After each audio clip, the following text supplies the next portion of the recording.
Time is for the money, man. Michael, Shawn, and the Takeover Legends, where nothing's off limits. Free Agent Radio. Baby, tap in. Tap in. Tap in. I don't know how we did it. I don't know how we made it. Sorry. It's all good because we done made it to another mother Friday. Hey.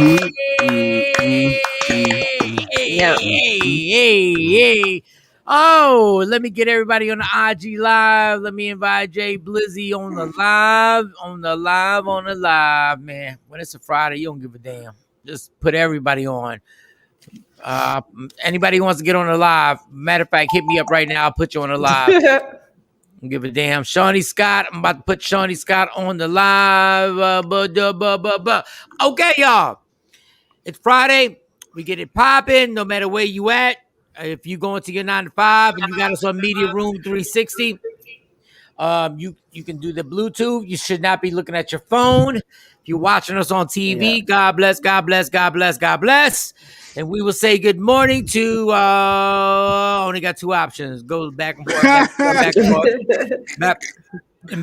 back and forth. All right, Shawnee Scott, good morning. How was your night? How was your night? It was good. We took care of some business, some much needed business that me and the girls had to take care of. And what was the bit? Never mind.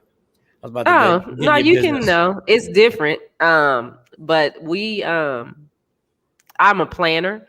So, and I talked to the girls about a lot of stuff. So we went to the funeral home. One of my girlfriends owns a funeral home. Well, her dad owns it, and so it's gonna go to her. But we set up my pre-need. So I went through and explained to the girls, okay, this is what'll happen, and this is what you have to do, and stuff. Have you died? She planned her funeral yesterday. That's what I just heard. Damn. Wow, she's making plans for her own funeral. Yeah. Is it gonna be a white party or is it just regular like everybody wears black? Actually, no, I'm not gonna have a service. I don't want a service. I just want to be cremated. So I told them if y'all want to come pick up the ashes, you can. If you don't, just leave them here. They throw them away. So what do we do with they take the ashes because I want to be cremated also, but my family's totally against it.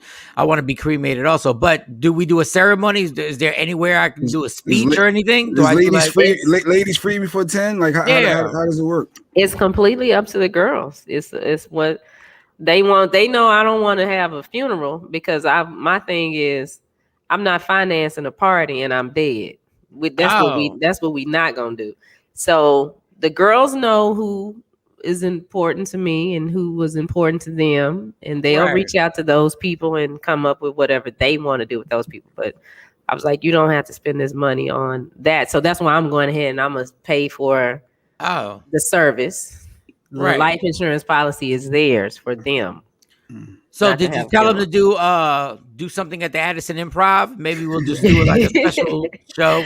Carly might reach out to you for that. Okay, she said she gonna take the ashes and dump them in the lake or the river or the ocean, whichever one she can get to first. Don't do a river because in Texas there's some nasty rivers. So it's up to them. Oh wow, that was morbid. Yeah. But it's necessary. It's necessary. It is necessary. I hate talking about death and funerals. I hate it. I just hate talking about it. But you have to because it's gonna happen. And that's what I was telling them it's gonna happen. But they've interned at that funeral home before, so they're when they were little, they would go up there and take the plants. They call it the dead body room in front of the other dead body, which was in front of the service. And they pass out the little the obituaries and stuff. So that's the reality of the reality. Good morning, Kathy. It's gonna happen. What up, Kathy? Good morning, Good morning, Kathy. Good morning, Queen Born. Everybody up early. Wow, that's early. That like talking to your kids about that is real, and the fact that they know what they got to do and everything like that, and they know Uncle Mike got to have that comedy show, and shout to Prophet. Good morning, Jack. Well, yeah, Shawnee planned a funeral yesterday with the daughters. Yeah. Well, it was not a funeral. It's just they burn up the ashes, and then I have that. Then we can have the urn upstairs. at the comedy show. Jay Black, don't you hear Mike ending the show speech every day? It will end. It will end. Oh, Yeah, wow. that's Mike's quote at the end. Yeah, we all we born to die. Happy Friday! Happy Friday! Exactly. That's what I'm Happy talking Friday. about. Happy Friday. Good morning, Yeah. And now on the other side, we did watch when we got home. We watched the trailer for King Richard. So November 21st, we're gonna go see King Richard. Yeah, happy Friday. Yeah. The Venus and Serena's dad. Yeah. With Will Smith. Yeah. Oh, we got to talk about, man. Y'all are. You can't win on social media with the King Richard thing. Like y'all are. What's wrong? What are they saying? Oh my God, these people. They were like, well, the movie should be about Venus and Serena. Why is it about King Richard? Why is because he's a black father that raised all these girls in Compton and they're successful, and we need to seek that. And they literally were like, "Oh, it's all about King." I'm like, I say, you motherfuckers are ridiculous. Like, I wouldn't have a problem. Let's say it was the other way around, and the movie was called Two Sisters. I wouldn't be like, well, why didn't they highlight the father? But in the progression of life, he risked his life against gang members in Compton to have his daughters play tennis. And I'm like, what? Social media is like people just sit back and see something and go like, how can I say something that's going to be bait? And everybody's going to be like, how can I really formulate something that people can complain about? And he stayed with his family. This is a black family with a father that's leading. Not no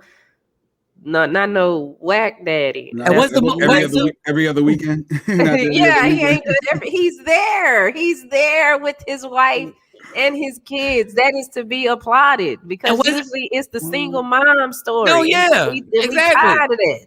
Yeah, he was old school. He was like even if we don't like each other, we stay together. We raise this family. It don't matter. Yeah, that's a beautiful gonna rock thing. Out. When's the movie drop? November 21st. November 21st. Thanksgiving holiday movie. Yep. Now the only thing went out. I shouldn't even say this because it just feels like I'm one of them fucking people. Will's character when he did the beginning character, it reminded me of another character.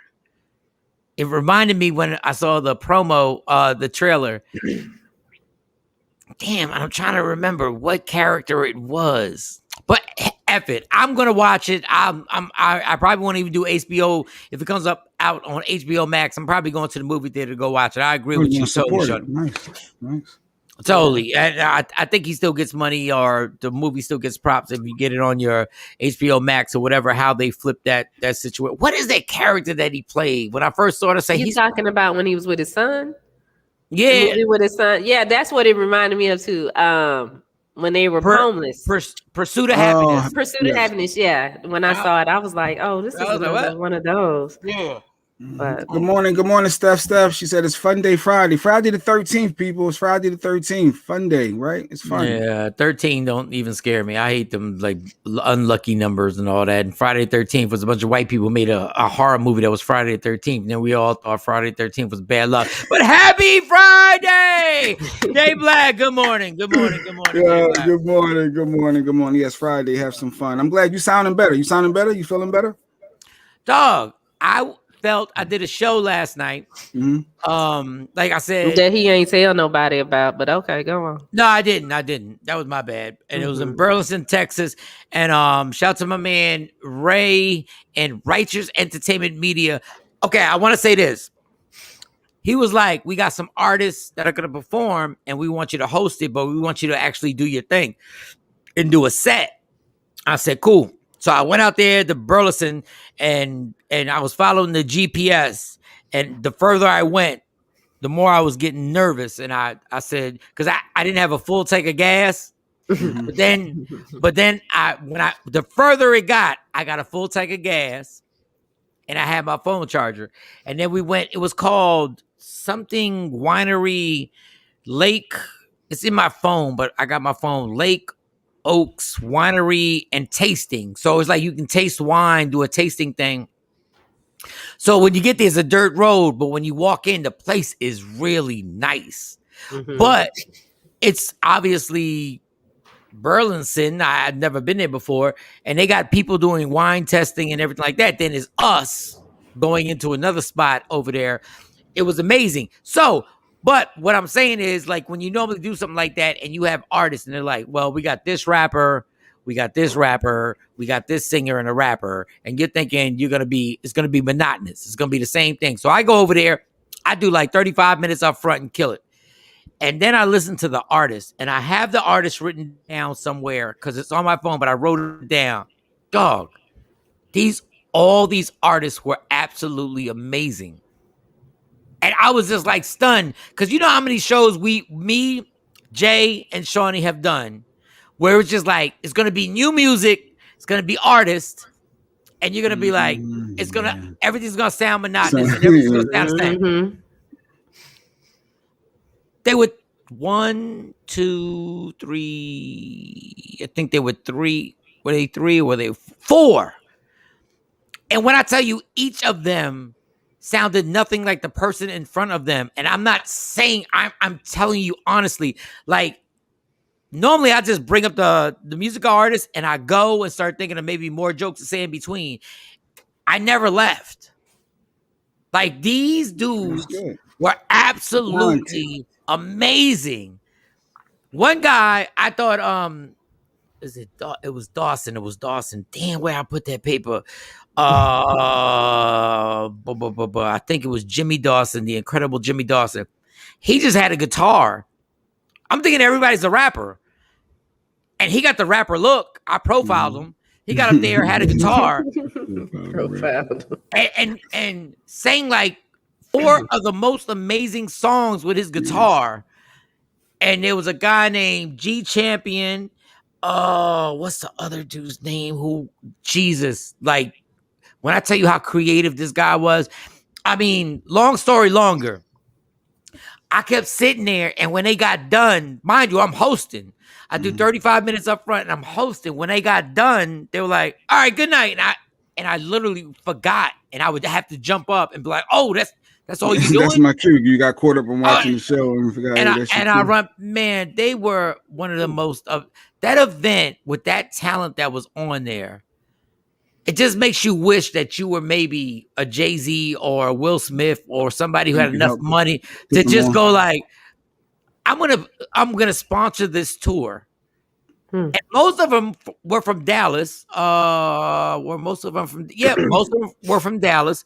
But I'm telling you, they were so versatile on everything they were doing. Even, like the hip hops, it was just incredible. You enjoyed it, yeah. I really did. I wasn't there, but I did. I had one gripe. I had one gripe about it.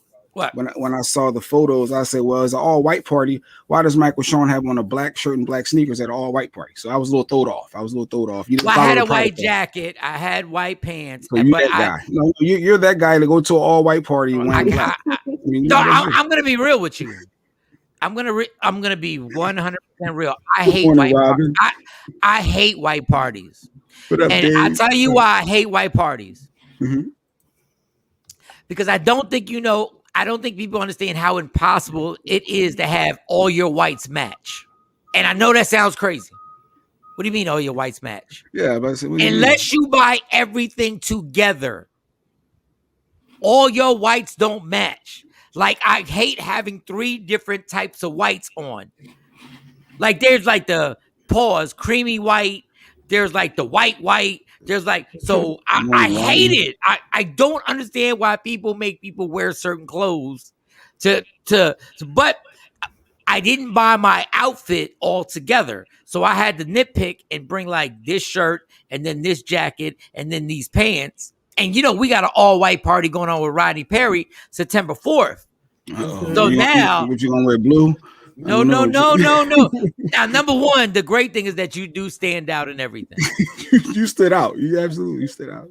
That black was fly. It stood out in everything. But I'm making sure September 4th going down in Tyler, Texas. Oh, we'll have Mike dress. There was somebody from around Tyler, Texas at the show last night. Shawnee. Oh, cool. And he was like, It was outside of Tyler, but not too far. Shelly, good morning. And he actually performed. Mhm. Oh, He cool. actually performed. And he was like, yo, you're coming to Tyler. I said, yes. I said, Well, yeah, look at yeah. there. Look at there. I said, we're coming to Tyler, Texas. Me, Rodney Perry, and Lamar Jones were coming to Tyler to rock out. And I killed it. And he was like, yo, I got to be there. I said, dog. Cool. Did you get his information? I have everybody. I was responsible enough to get every artist's information because I was like, man, I don't know what I probably Well, maybe we can have him open. Artists. What? Maybe we can have him open. We might, man, listen. Since you vouch for him. The one dude, man, the one dude with the guitar just caught me off guard because I profiled him so much. I just knew he was gonna smell like weed. And smelling like weed is not a bad thing. Like, no, you just he's the rapper. He's a typical rapper. Yeah, he just sparked up. He about to come in here and start freestyling some rap rhymes that don't nobody care about. I thought a track was gonna come on, and he walked up with a guitar. I said, "Who? What?" I said, "All right." And it took him like 5 minutes to get adjusted. He was like, let me get this mic, because the mic, they got to be one mic that mic's the guitar. Then he got to have one mic for him. And I was like, what in the Paul McCartney is this? Like, what in the Tony is about to happen right now?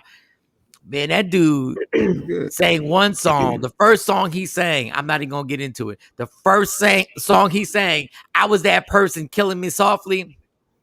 Like when you're like, do you know my life? And he started hitting the guitar. I was like, so you enjoyed yourself. That's good. No, these people were dope. Good morning, Action. Good morning. God, they were dope. And then there was they had vendors. They had one lady was hilarious, and I wanted to post it, but there were vendors there, and there was the one vendor that had sex toys. So I thought this would be funny. I said, yo, I want to really post this, that I'm doing this comedy show. The only problem is, like, the sex toys, she has sex toys, but the ones that were like actually on her table were just dicks. It was like a dick, another dick, and then a dick facing a dick, and then a dick like on top of a dick. All right. And I thought it was funny. I was gonna post it, but I was like, yo, I got too much explaining to do. Like, if somebody sees this, they're gonna be like, Mike, why were you taking pictures of a dick and then another dick? And it was dick in the balls. It was super pause. Super. All right, uncomfortable right now. All right. Good morning, Rodney. Well, good morning to Action. He had a request real quick, so let's get this out the way. Action said, "Hit the drop. It's Friday."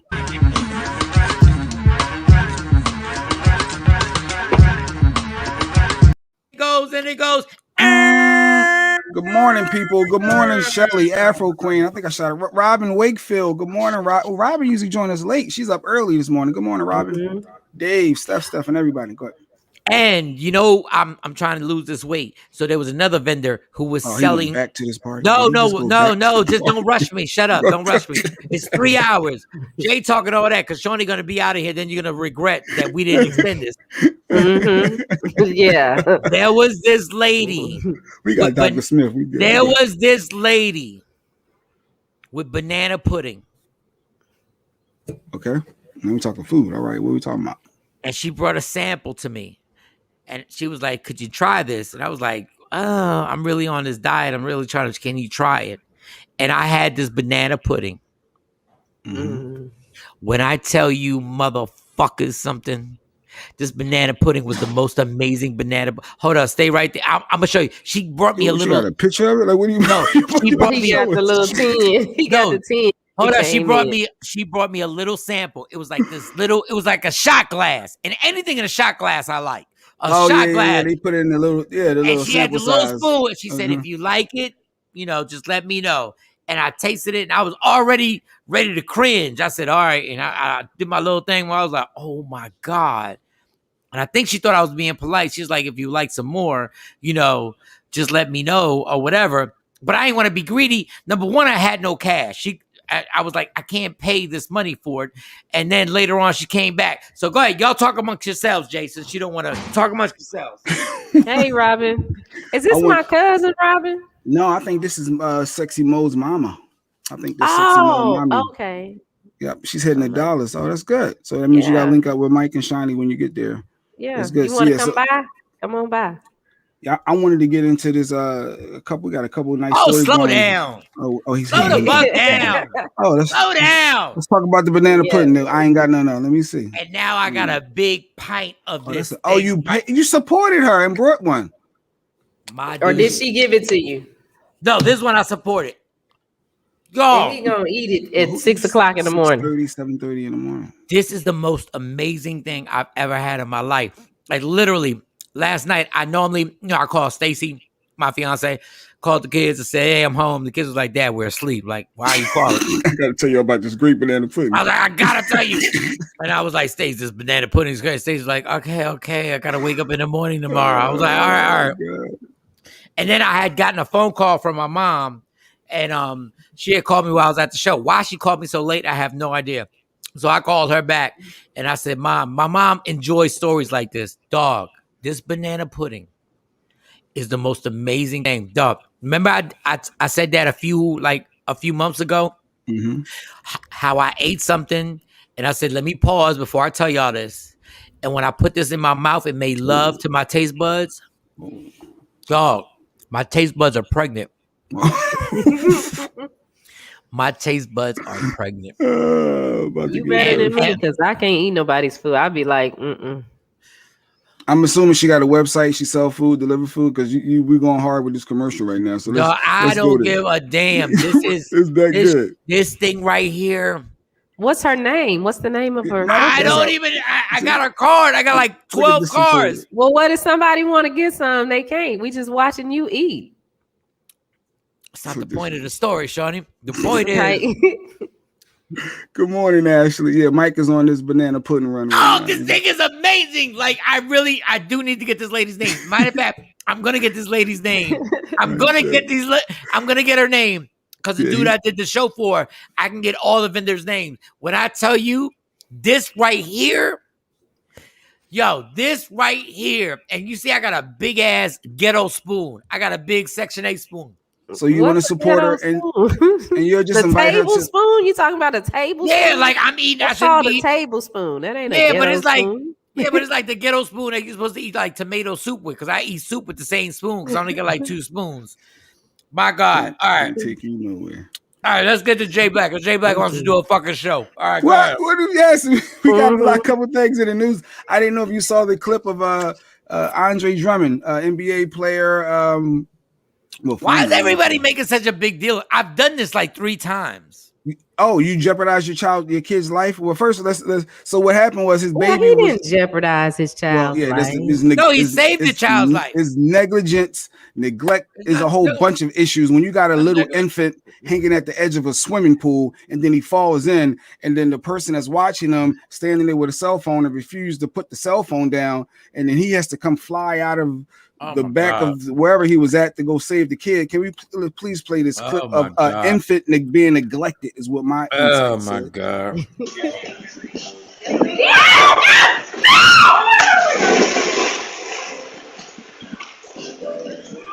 You over here smiling? He's smiling. All right? Yeah.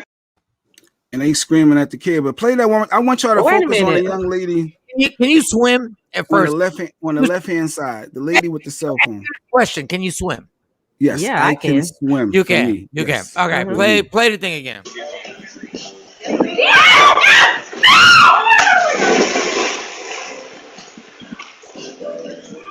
You over here smiling? He's smiling. All right? Yeah. He looked big when they pull him out the pool. He looks small when he's down there, but then when they pull him out of the pool, he looks bigger. He doesn't look as small, because I thought he was about 7-8 months. So you made me rush out of my banana pudding so that you could say there was negligence. Yes, that was a problem for me. He was in the pool for 2 seconds. Mike, how long do it take to drown, Mike? The baby, why was 2 seconds? Why would that water get up in him real quick? Now he got brain damage or something. The problem is, why is the baby close to the water? Why? Tell me why. Would you allow your child that's 1 year old or whatever to be on the edge of a pool and no one is within they social distancing? They clearly more than 6 feet away. Jay, and you okay with that? First of all, calm down. The That dude irritated jumped. me yesterday. The dude jumped in the pool literally 2 seconds afterwards. I've watched my Amani at the edge, and I've been on the side and watched her jump off. Number one, the child is not going to panic. And if you watch anybody who teaches kids how to swim, you know how they teach them how to swim when they're young? They throw them in the pool. They throw them in the pool. That's true. Yeah. And because they don't panic, they float to the top. He jumped in there. There was not. He's the child. When kids drown, when kids are allowed to be by the pool and nobody's there, it would play it again. It was 2 seconds. Watch how.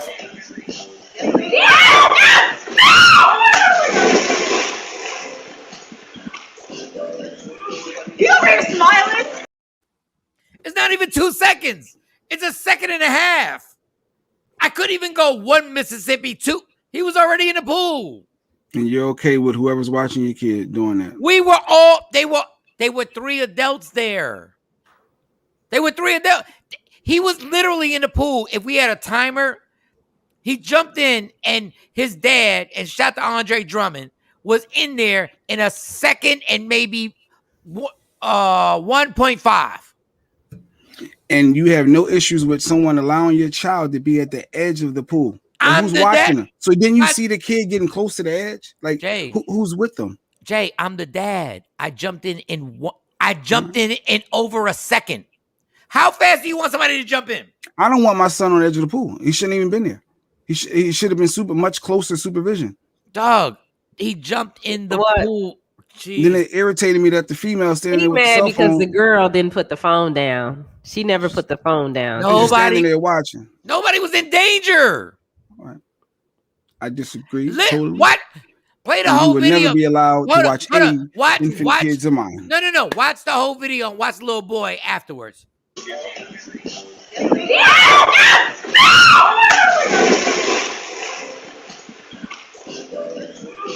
over here smiling? He's smiling. Alright? Yeah. Oh, and the whole video. He looked bigger. I thought he was smaller. I thought he was like 7, 8 months. But when they pull him out, it's like, oh, he about 2 or 3. And if you watch the whole video, the little boy is trying to get back in the pool afterwards. That's what kids do.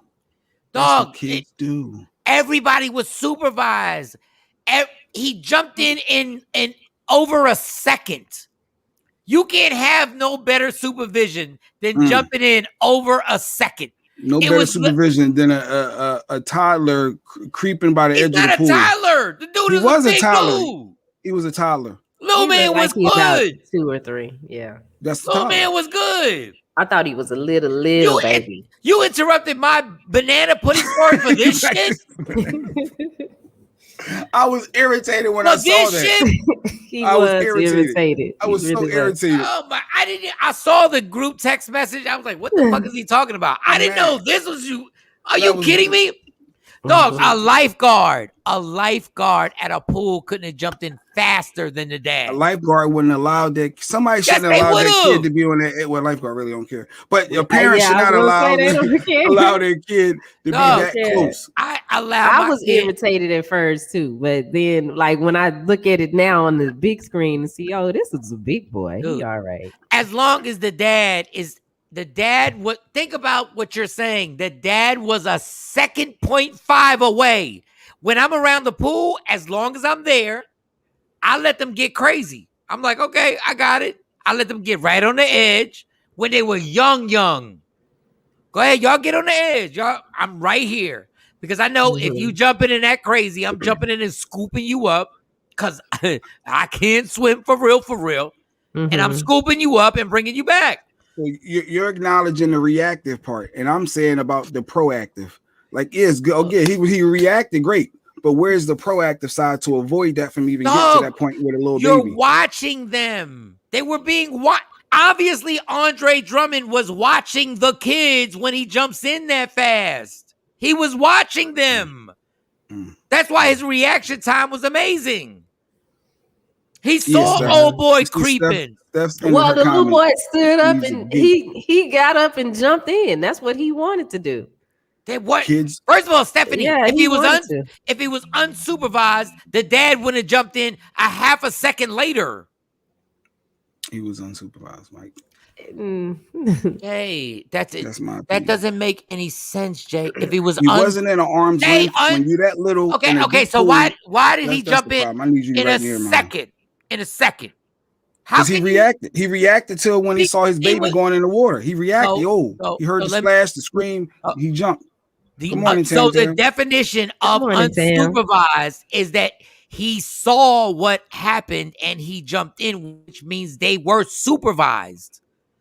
That don't make no sense. I don't care what you say. That's a problem for my child. Dog, I don't give a fuck what you think. You interrupted my banana pudding for this shit. Yes. Nope. Steph is with me, and so is Miss Wakefield. I'm with Jay Black. He should have never been that close, that far away from an adult. Let me explain to y'all something. When you have a pool in the backyard, you have to let your kids get familiar with the pool, and you have to be near them. Yes. And they're going to jump in. I jumped in the pool when I was a kid, and my dad scooped me the fuck up. You can't make kids paranoid. Well, that's why you're crazy. So that's what happened. You got water there. No, wait a minute, Jay. That's what happened. No, that's why my swimming skills are amazing. Oh my God. Mike got water in the brain. No, my dog, listen, you can't keep kids and you sit there and what you do is you allow them. This is what you really do. And let you know how crazy I am because you have no skills when it comes to this. You have no skills. You're a fucking you're like a bear in the water. Listen, what you do is you sit there and you watch them and you go like, okay. Because you can only tell them so many times, don't go near the edge. Don't go near the edge. Don't go near. And you go like, okay, I'm going to watch. Literally, when Monty jumped in the pool, I let her chill for a second. I told you not to do that. You going to learn today? Yeah. And like a second and a half, went over there, scooped her up.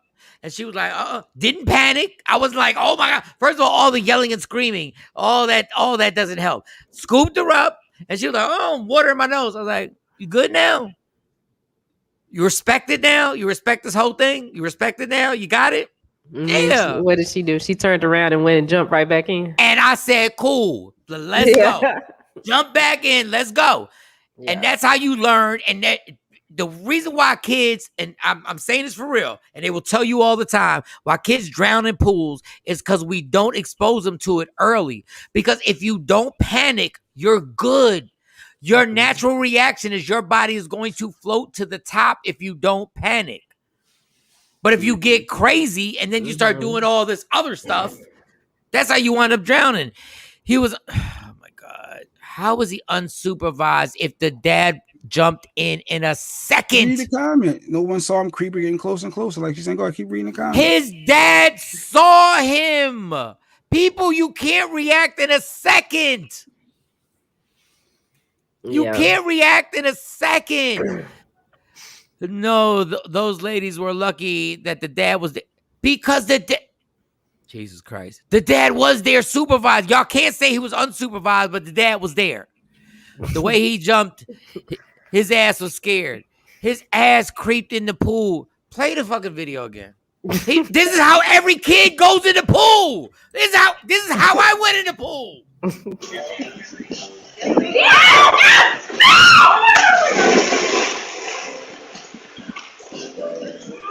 You over here smiling? He's smiling. Alright? Yeah. You saw the guy in the you see the guy in the rear, so he just opened his arms and watching. He's opened his arms looking. He never the other lady with a phone didn't even flinch. When he went in the water, he never even got submerged under the water. The kid was chilling. Y'all don't know shit about shit when it comes to swimming. I'm on a swim team, homie, for like 5 years. Y'all don't know nothing when it comes to this. The little kid wasn't even panicking. It was the scream of the girl, which is With the obnoxious. phone. Yeah. Ah! That now, bitch, you need to shut up. Because you'll watch somebody drown. But to say he's unsupervised when the dad was in there in 1 second. Let's time it. How you call somebody unsupervised when a kid allowed him to creep closer and closer to the edge of the deep water? He jumped in a Jay. There's no possible way to get if your kid is about to cross the street and you get there, he got there faster than you could possibly get there. That was ridiculous. Like, what did you overreacting for, dog? Like, when did you become this type of punk, Jay? When did you become this type of punk? Wait a minute. Whoa. I don't play around with my child, and I just felt like if that was my kid, I would have a problem with the person that's standing there with their arms open and the girl standing there holding the phone. Say it again. Let's count. Let's count how long it took. It don't matter how long. The issue is the fact that the baby was able to creep to the edge of the pool. Like, that's the problem right there. Somebody would have been right next to him, or let me take you with a smaller, the smaller way you walk in at to the left side. If we're gonna go in the pool, let's go in the right way. You're not jumping in the pool at your age. If I'm watching you the entire You're not time, close enough, Mike. Dog, you're far away. He got there in a second. You can't get there no fast. He got there faster than if you were sitting on the edge of the pool with your feet in the pool. I'm not gonna argue. I think I said my. It's too late, motherfucker. You arguing? It's too late, motherfucker. You've been arguing for the last 8 minutes, trying to act like you mature and shit. Get the fuck out of here. You're not mature. I am. That's. 1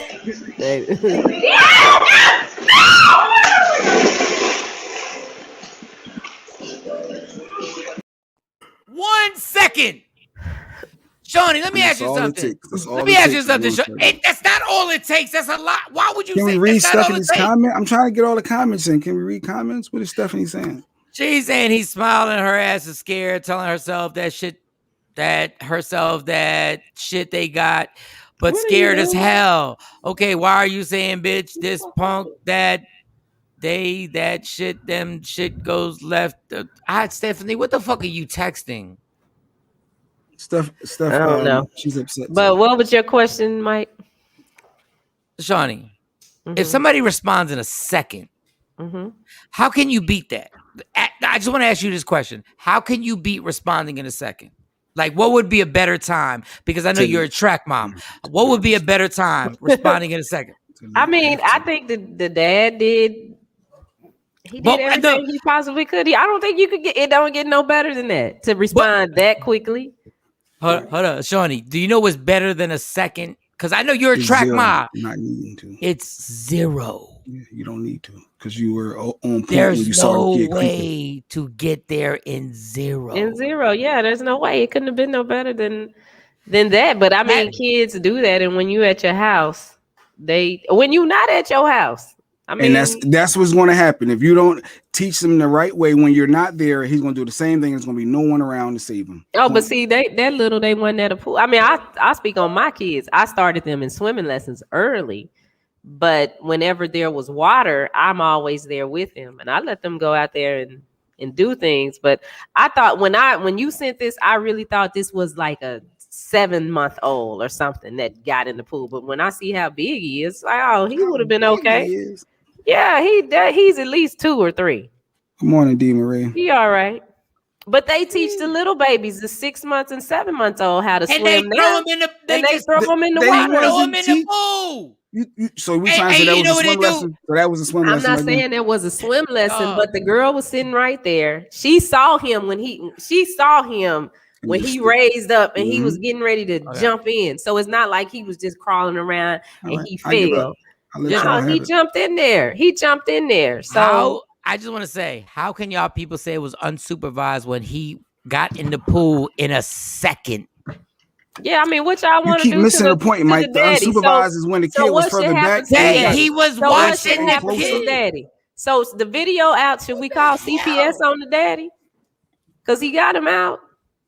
Dog, it took a second. That means he was Today. super. That means the Yesterday, dad. or whenever it happened. Here go the We'll know about it next time. No, you said it took a second. You reacted good, proactive. Because he was about, not reactive. Jay. The only reason he reacted was because he was watching him. He was watching him, and he said, "This little motherfucker. All right, I'm gonna let him be on the edge. All right, I'm gonna let." If the only way you could react in 1 second is if you were supervising the kid. It takes a second for something to go wrong too. He took that gulp of water. Is all right. I digress. Gulp of water. And all right. I'm not going to be the dead horse. I think I said my piece. No, just say no. Just do this, Jay. I'm not going to repeat myself. Do this, Jay. You're wrong. How about that? How am I wrong? It took a second. You said he was unsupervised. It took 1 second for him to allow him to get that close to danger. That's called. That's a problem. Danger if I'm watching. That's not danger if I'm watching him. That's not danger if I'm watching him. Tell it. You figure that out when something goes wrong, and now you I don't have to. I should have did this because unlike you, I can tell you that's exactly what I did with Monty. I watched her on the edge going. I'm like, here we go. Go ahead. Told you to get off the edge. And then they go boom, and they jump right in, and then you jump and you grab them, and you go like, okay, what are you doing? That's supervising. Unfortunately, there are tragedies when kids go in the backyard to the pool without their parents, and they're unsupervised, and they went out there. And that you should be supervised. But to say a parent reacted in 1 second and then to say he wasn't supervised, that ain't fair. Like that's like my kid in the kitchen and walking around the kitchen, and I'm like, hey, stop, and grabs a knife or something, and in 1 second I grab it. They're kids. And then when y'all say they're unsupervised, you don't even know. I'm taking hypotheticals. You don't even know what else was going on. Like y'all saying he was unsupervised. Y'all don't even know what else was going on. Afro Queen said, I think is more improperly supervised. Dog. Could you agree with that? No. Okay. All right, what's Stephanie saying? Here goes Stephanie. It has nothing to do with age. Drowning is drowning. Grown adults drown all the time. They need to be in the pool. The video shows a different story. No one was watching. Oh my God. I can't speak common sense to y'all. That's the point. Tyler crept to the pool. Okay. They in the living room. He was not in the living room. BS and cousin is on the phone. The child is alone. The child. Don't you see the fucking video with people right there? If the child was alone, how does the dad jump in the pool in a second? Thanks for screaming too, Steph. He needed that. I agree. No, I don't give a fuck. Y'all gotta use your common sense. How is he alone if the dad gets in the pool in a second? How is that possible? So you're just gonna ignore the fact that the kid crept to the edge? Dog. They were. What do you mean ignore that he crept? They because that's there, the problem. The girl, when you know somebody can't swim, that's the problem. We should have been closer, much closer. If the girl would have, if she would have grabbed him when he got ready to jump. If him creeping to the edge and me seeing him creeping to the edge, that's when an adult would go towards him and be over there with him. If you're going to allow him to get in the water, you're going to be there right next to him so that you're able. Do you know if he was sitting right next to him on the edge of that pool?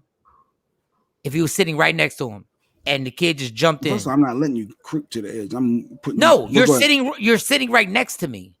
First of all, the fear of the pool is the problem. You can't have kids be fearful of the pool, but I'm not going to get into that because y'all know more than me. You have to make kids familiar with the pool. Do you know if he was sitting next to the kid, if he was sitting next to the kid, right next to him, and the kid happened to jump in, he couldn't have jumped in any faster. I mean, how about if I'm sitting next to the kid and the kid, I'm watching the kid, and the kid makes a sudden move and jumps in. Do you know he jumped in the pool as fast as I could have jumped in the pool if I was sitting right next to the kid at the edge of the pool? It's a second. Injuries. I'm trying to read Sequisa. Good morning. Injuries happen when children are being watched. I would get it if the kid struggled in the pool, but the dude jumped in and The dude Tam, jumped in let's within a second, y'all. Like, come But Tam, on. you notice the guy in the Here's the red shirt, he video. just throws his arm open. Wait a minute. And then the lady Okay. on the left side, Tam, she just sits there with her phone in her hand and never even flinches. So the dad is the one that flies in immediately, but the other two just watch. But how did he get to the edge of that pool, Tam? Just really watch the little kid.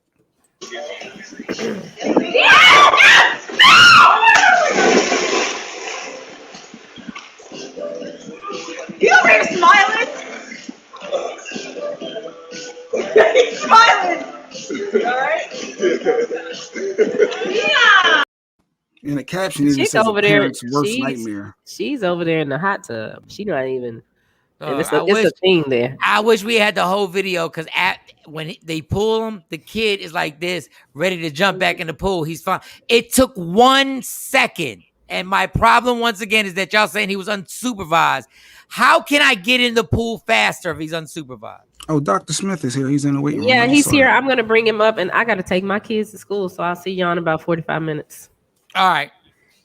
Hey, Professor. Bye, What up, Professor. Dr. Smith? I think Jay Black is most upset with adults and their reactions. God, the reaction was 1 second. It was 1 second, y'all. And no, I'm not mad. I did show all the comments, and I'm really. Let's get this clear, y'all. When I'm mad for real. I'm really not mad because I know what I'm talking about with this. Because I've been there multiple times. I got 3 daughters. They all jumped in the pool. Every last one of them jumped in the pool. And I was sitting right there. That's one when y'all say he was unsupervised. You can't. When you're watching. When you're poorly supervised. I like when it's not poorly supervised because when you're watching, you're trying to teach them a lesson, and I got them.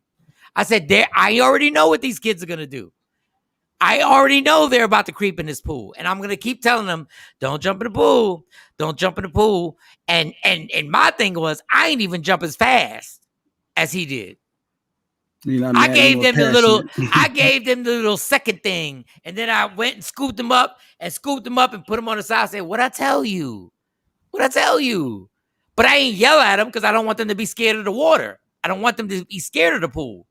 I just want to be like, "Look, what I say." Oh, that's the comment I missed from Kathy. She said, "I'm trying to block her since she's Team Mike." Jay Black, I know, of course you are, because you don't know what you're talking about. Jay Black, people have been submerged in the water way longer. The kid, this is what I'm saying, why Jay Black don't know what the fuck he's talking about with this. The kid never submerged if you watch the video. The kid was starting to float because he was not panicking. And the dad was in there in literally a second. And y'all trying to say that they were unsupervised. Obviously, let's say poorly supervised. That's a way to agree to. How is he poorly supervised because when he's what? Poorly. I like the poorly. Dr. Smith, welcome to the show. Dr. Smith, we need to talk about bigger things than just somebody being accused of being unsupervised, but got in the pool in a second. The parent was there to jump in quick. I know. Jay Black just had this thing. All right, Doc, you talk about whatever you want to talk about. It's up to you. How you doing, first of all? I'm chilling. How's everybody doing? Happy Friday. That looked like a phenomenal rescue, though. That jump was on point. Yeah. The way, the angle, the trajectory, like facing the, you know what I mean? Because you could jump in and then go say, like, he jumped in on the angle, like, I'm going to do all this in one motion. So just as a former triple jumper and everything, I was impressed with the jump. The 3 steps, he took like 2 and went up. Like, that was. And the amazing thing, Doc, is you made a good point. Normally you jump in and then you find the kid. Yeah. But he jumped in directly why? Because on an angle. He saw the kid jump in. Surveyed the whole scene, didn't jump on him, like really was right there. He took him down a little bit with him because the momentum. He took him down just a little bit. First of all, the man who jumped in the pool is 7 foot tall, 280 pounds. Let's be clear. Didn't look like that from that jump, though, right? He knew exactly where his child was. He's Andre Drummond from the Los Angeles Lakers, 7 foot tall, 280 pounds. And there wasn't a wave made that put any extra water on the kid. Why? Because he was watching. That was a professional athlete jump. That definitely was. Somebody should draft him for that jump. He needs Just to for go back the jump. He needs to get a promotion or back in the league, whatever it takes. That jump was something special. There needs to be an Olympic sport called Save a Kid. Like we got Save a Kid and get the gold. Mike, I think he's just trying to get under your skin. I always get under Mike's skin. I got hit by a car, got launched into the air like 10 feet. I ain't even gonna tell you the speech my dad gave me when he got to the hospital. My dad probably would have been walking, like you said, Mike, and taking some time. My dad probably would have been talking while he walked over to the edge of the pool. Didn't I tell you? Yep. Now, what I say? I'd have been all up in there with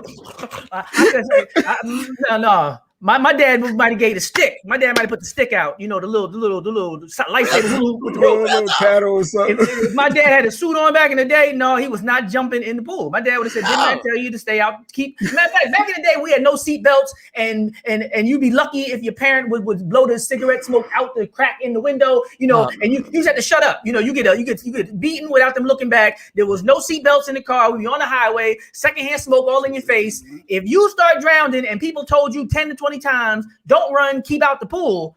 Oh my gosh, that would have been a field day for a black parent back in the late 70s, early 80s. And people know what I'm talking about. I know a lot of people got some parents that their parent would not have jumped in no pool. Might not even have jumped in. I don't care if they had a bathing suit on. My dad would not have been like, oh, he did what I told him not to do. Now it's my time to jump into action. No, my dad and my mom are from the Bronx, and they would have been giving me a speech. My dad came to the foot of my bed and didn't even say, "Are you okay?" He basically reminded me everything he told me not to do, and the fact that I did it was a problem. And Dr. Smith, at 2 years old, is that fair? That's where it starts. Well, you know, I always love those videos where the people in the islands would just throw the babies in the water when they first born. That's what we've been trying to tell this guy. They just throw them in there, right? The baby be 5 months old. You don't know nothing about drowning, right? And the babies just start swimming, right? So a lot of this is learned behavior. And I say it with racism. I say it with fear. We give the next generation all the worst parts of ourselves. We don't preserve the childhood, aspect of our personalities where we were fearless, where we felt like we would live forever, where we were idealistic and optimistic and weren't afraid to dream. No, we give them all our crushed dreams and our fears as adults, and we give them all our cautionary tales of what they can't do and give them all these artificial ceilings of what they can't become or what they should look out for instead of, bringing the best of us, and putting that into the next generation. Because if somebody just threw you in the water at 5 months old, you'd be Michael Phelps today. The only reason you're not is because somebody was near you when you first got into the water near with you. Oh, watch out! Ooh, don't go, don't leave the plantation, don't get the pool, right? And then the child all scared and nervous, and every time they associate something with water, they got some kind of trauma from their parents who can't swim themselves and didn't want to jump in the water because they just got their weave done. Which is the real. Okay, let me not take it too far. No, but my thing is, like, let's not underestimate. There are a lot of tragedies of kids drowning because they go out there unsupervised, and this is why it's dangerous when y'all say this stuff.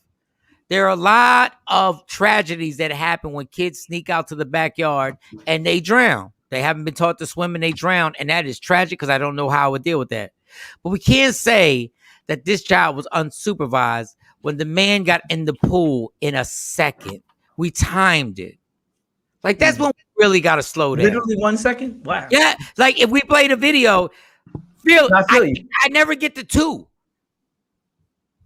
You should type in babies thrown into deep water, Jay Black. You should get some videos of them just throwing multiple babies and watch them just all swim. So even when people say, oh, my child was 2 or 3 years old and something happened, these other cultures don't have that happen because right away they take a different approach to the water. Yeah, that was Usher's son had a different situation, but it was close. But sometimes we don't have experience in pools, so that when you do have a child, and let's say you become affluent and now you have a pool in the backyard, you don't understand that you need to dump these kids in the pool early in the game and get them familiar. Because like you said, the parents aren't familiar with the pool. Mm-hmm. They just know about chilling in a 3 feet area, and they don't know the circumstances of what you got to do. And you got to put your kids in the pool. If you have a pool in your house, you have to get your kids in that pool as early as possible. You don't want to get the ear infections and stuff like that because they're susceptible to that. But you want to get them in the pool and get them playing and get them comfortable, and no panicking, no yelling and stuff like that. Mm-hmm. But the fact of the matter is, like Dr. Smith said, that little boy, if you watch the video, started floating because he didn't panic. And that's another reason to stand by and watch and see what happens. Because I do my children all the time. A lot of parents can relate. The child falls down and they look right at you to see how they should respond.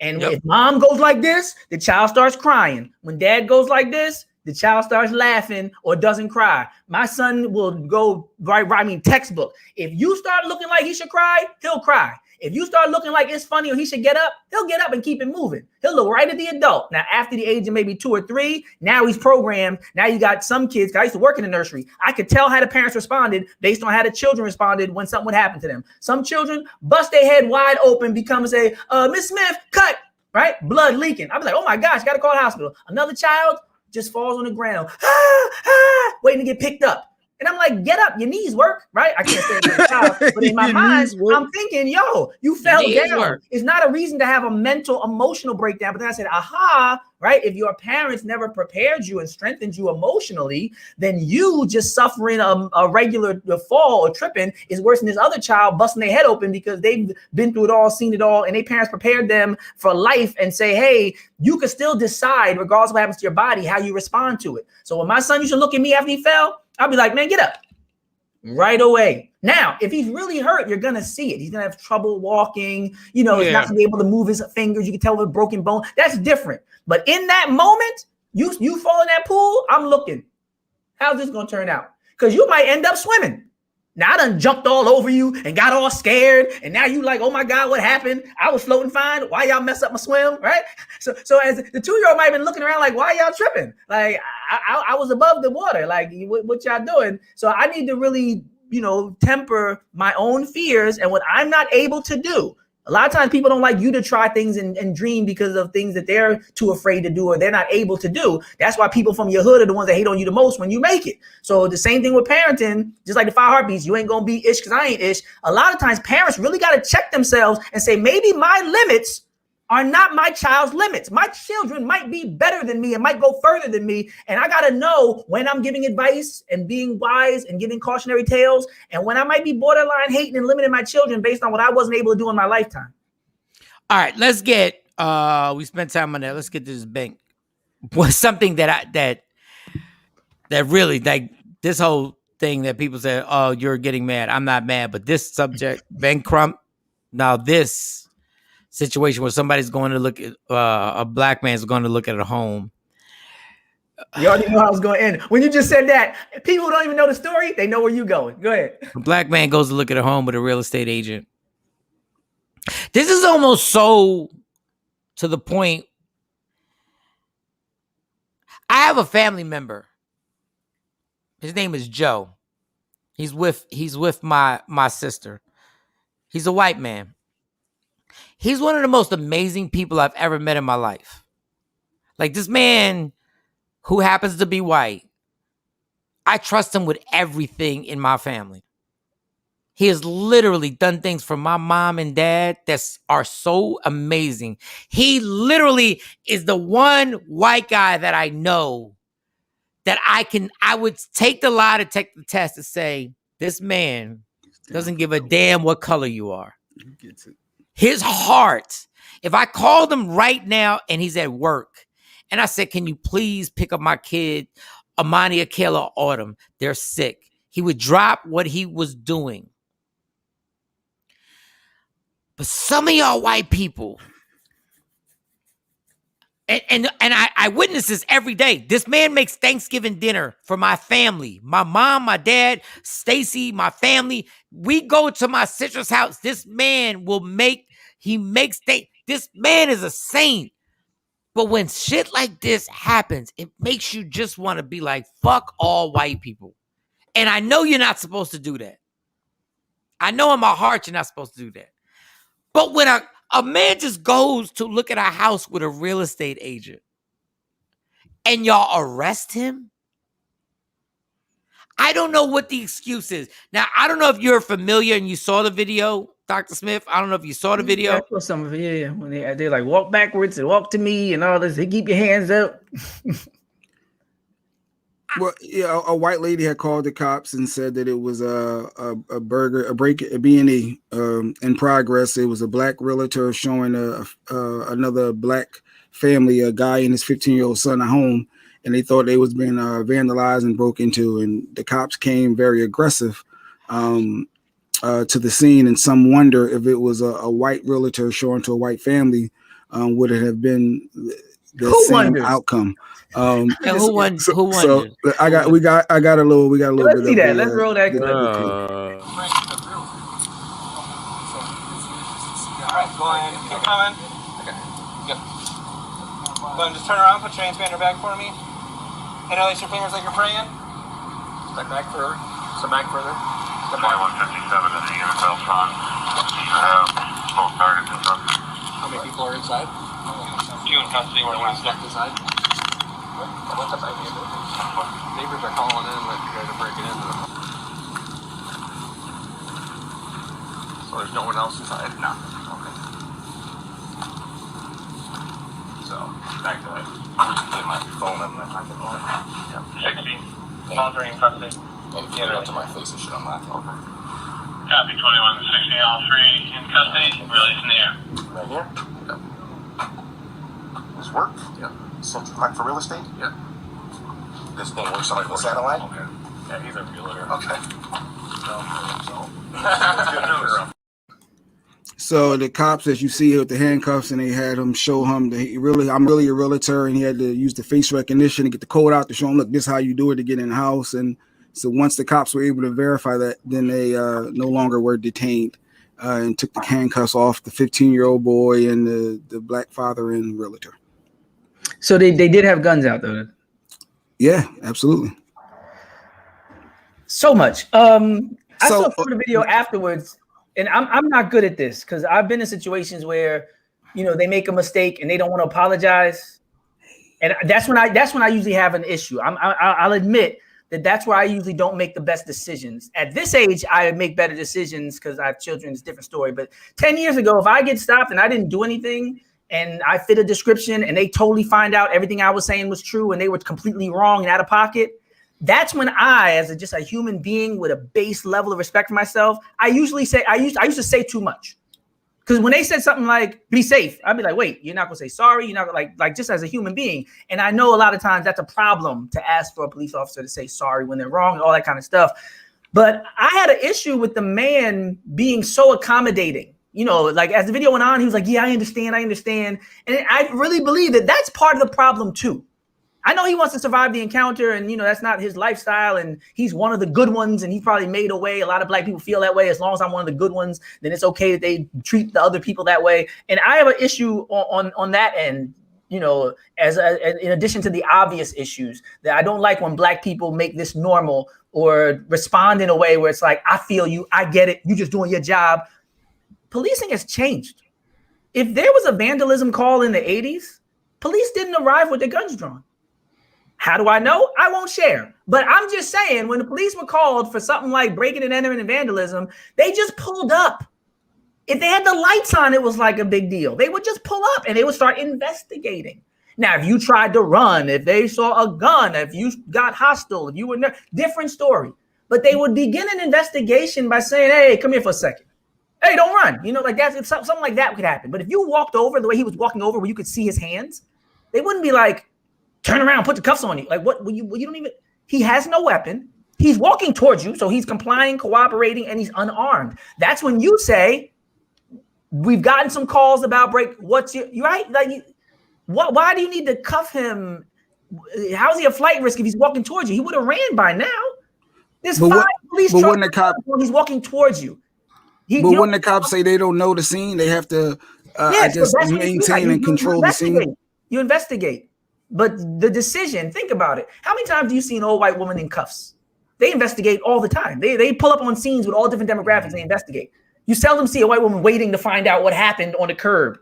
When's the last time you seen a white woman sitting on the curb like, when they find out I'm okay? No, it's innocent till proven guilty like the Constitution affords you. And they're supposed to have probable cause and do an investigation. They took an oath. Like, that's what they're supposed to do. Now, if they're threatened, if there's if you get a call, armed and dangerous, I got all of that. If you don't know whether there's a weapon, but they could have said, can you turn around? Do you mind if I frisk you for my safety and yours? The regular thing they say.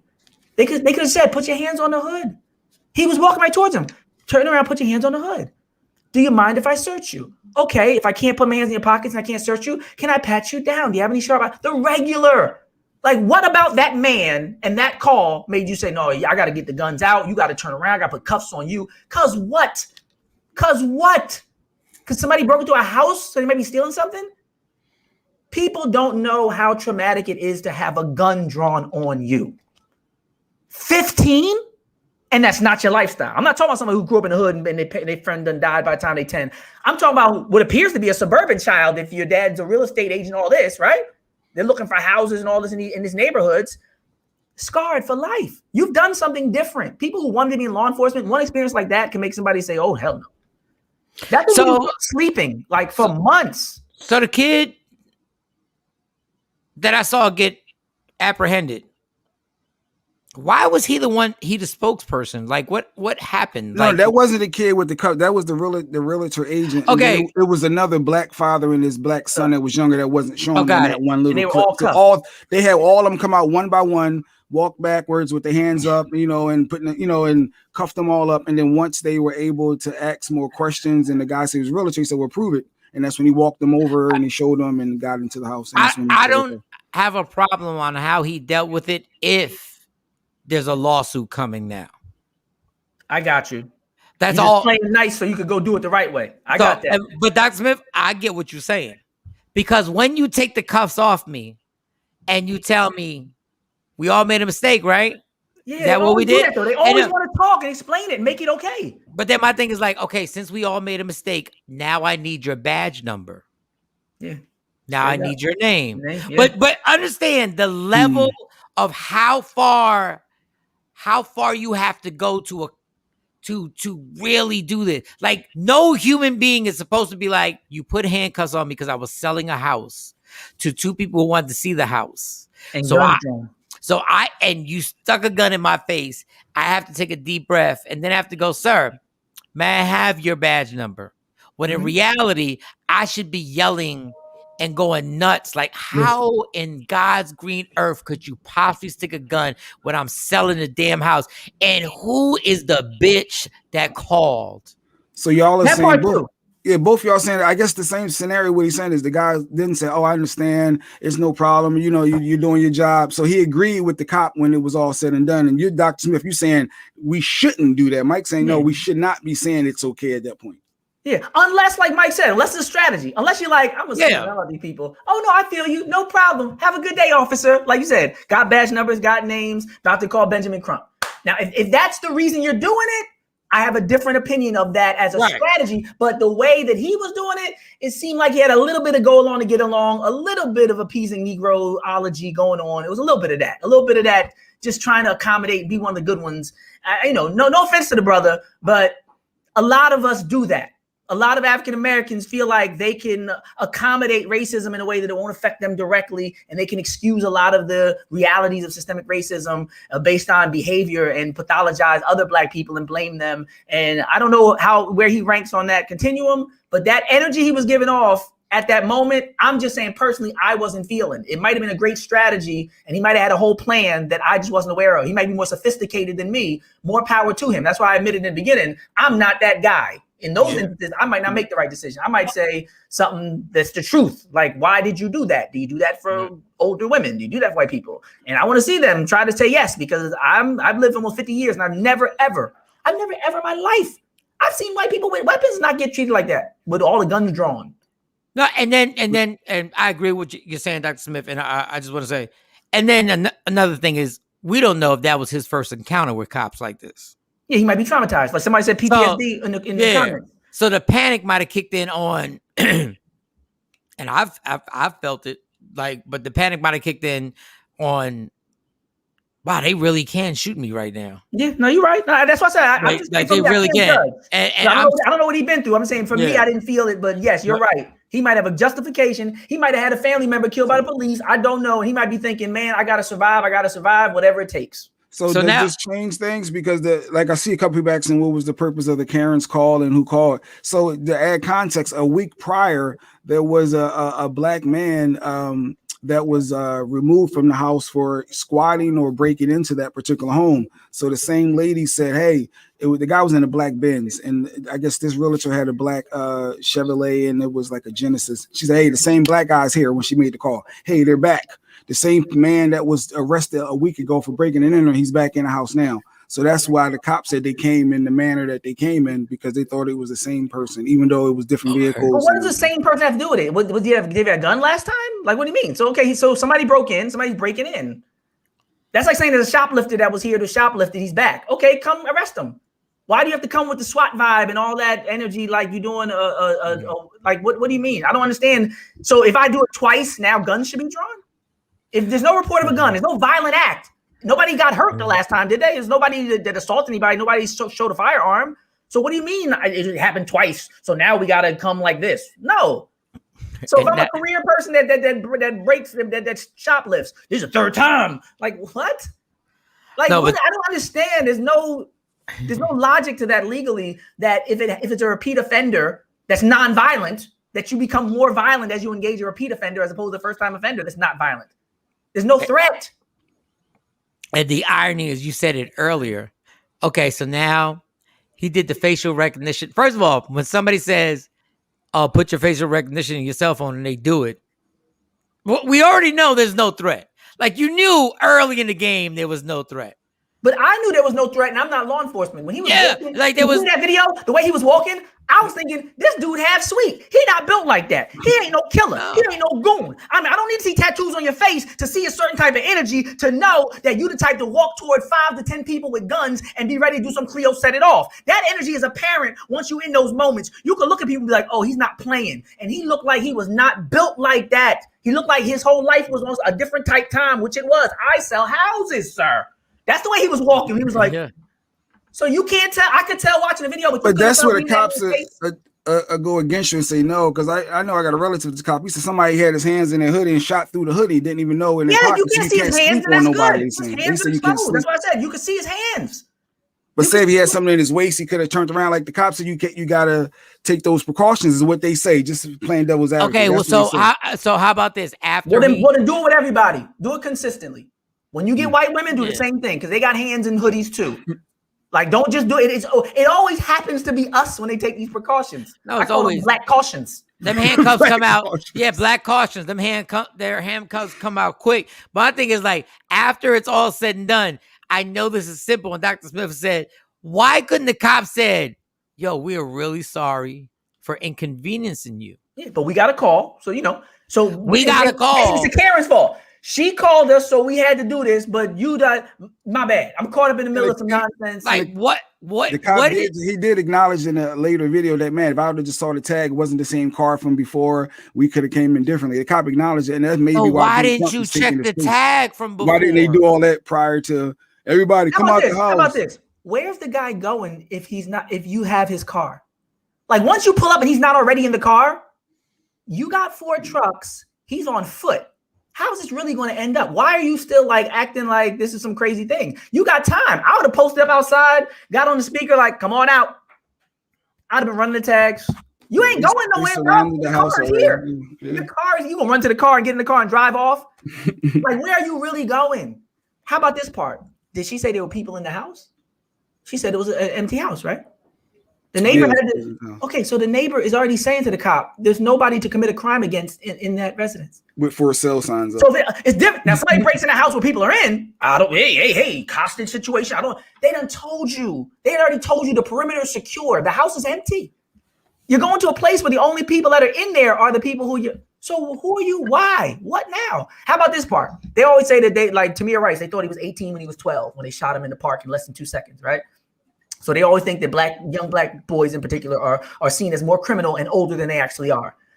Once you start engaging these people, you can't tell that the child is a child. And I'm saying again, because I grew up in a suburb and lived in a city most of my life. Those children are different.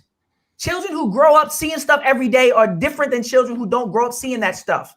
So if you're a police officer, you know when you're dealing with a hardened person who done been off the porch since they were 10 and now they 15, as opposed to somebody who's 15 and never really spent the night outside their house except for one slum party until college. You couldn't tell this young boy was 15.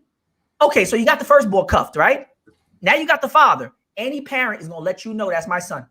The parent's going to let you know right away that's my son. And I'm sure, I didn't even see the whole video. I didn't see the video of the parent, but I'm sure somewhere in that interaction, that parent let that officer know, I'm an adult. That's a child. That's mine. He did. So why did you cuff the child? Okay, you got the first guy cuffed. What, are they going to leave his buddy? Okay, the dad says he's a dad. What, are they going to leave his dad? You got them cuffed. The car is still here. We got the car. Let the child sit down. Tell the child, you sit right there. Or you put your hands on the hood and you know, I'm going to say, you didn't have to do that to the child. That's where that disregard for humanity and that callousness comes from, and unprofessionalism. You got two people cuffed. You could frisk you could pat, you know, what do you call it? Stop and frisk the child if you really got to traumatize him halfway. He's already had guns put up. You didn't have to put him in cuffs. Because now we're just doing too much. The child, though, you had to do it to the child. The first guy's already telling you things that if he's proving what he's saying, you can leave the other people alone for the most part.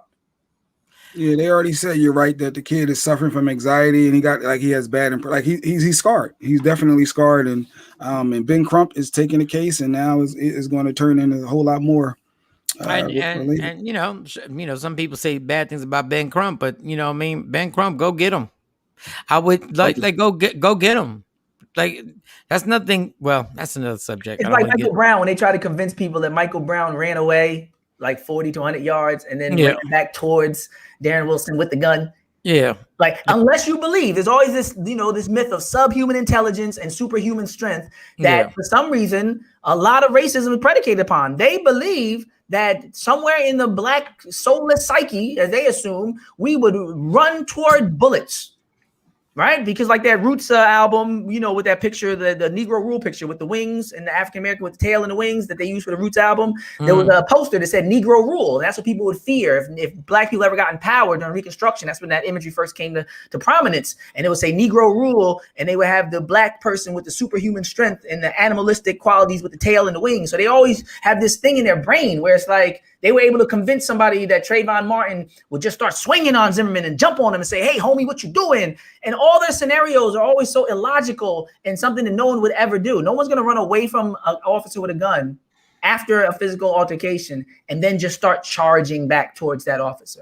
But the fact that Ferguson, like that was the narrative. He stopped like some colonial duel, got about 40, 50 yards away, and he just started charging at me. And he looked like the Incredible Hulk. And I was a child and he was Hulk Hogan and all this nonsense. But people were like, yeah, I can see that. And somewhere, like they said, in the back of their minds, like, I gotta secure this. And when they say secure, they're not talking about the regular safety interacting with human beings. They're talking about them. You know, I couldn't just let him talk and explain himself, right? But if it was a white woman with some big breasts and blonde hair, they would not have been like, walk backwards to me and put your hands behind your back. I've never seen it in my life. No, I've seen Anderson type getting slung around and cuffed, and then all of a sudden, we had totally wrong people.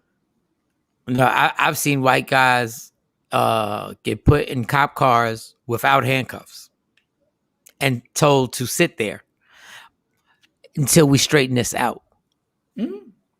I've seen that. They say things like buddy. I've heard people say brother, buddy, all kind of stuff. I've seen brother, we're trying to work and do this out. Yeah. Give us a minute.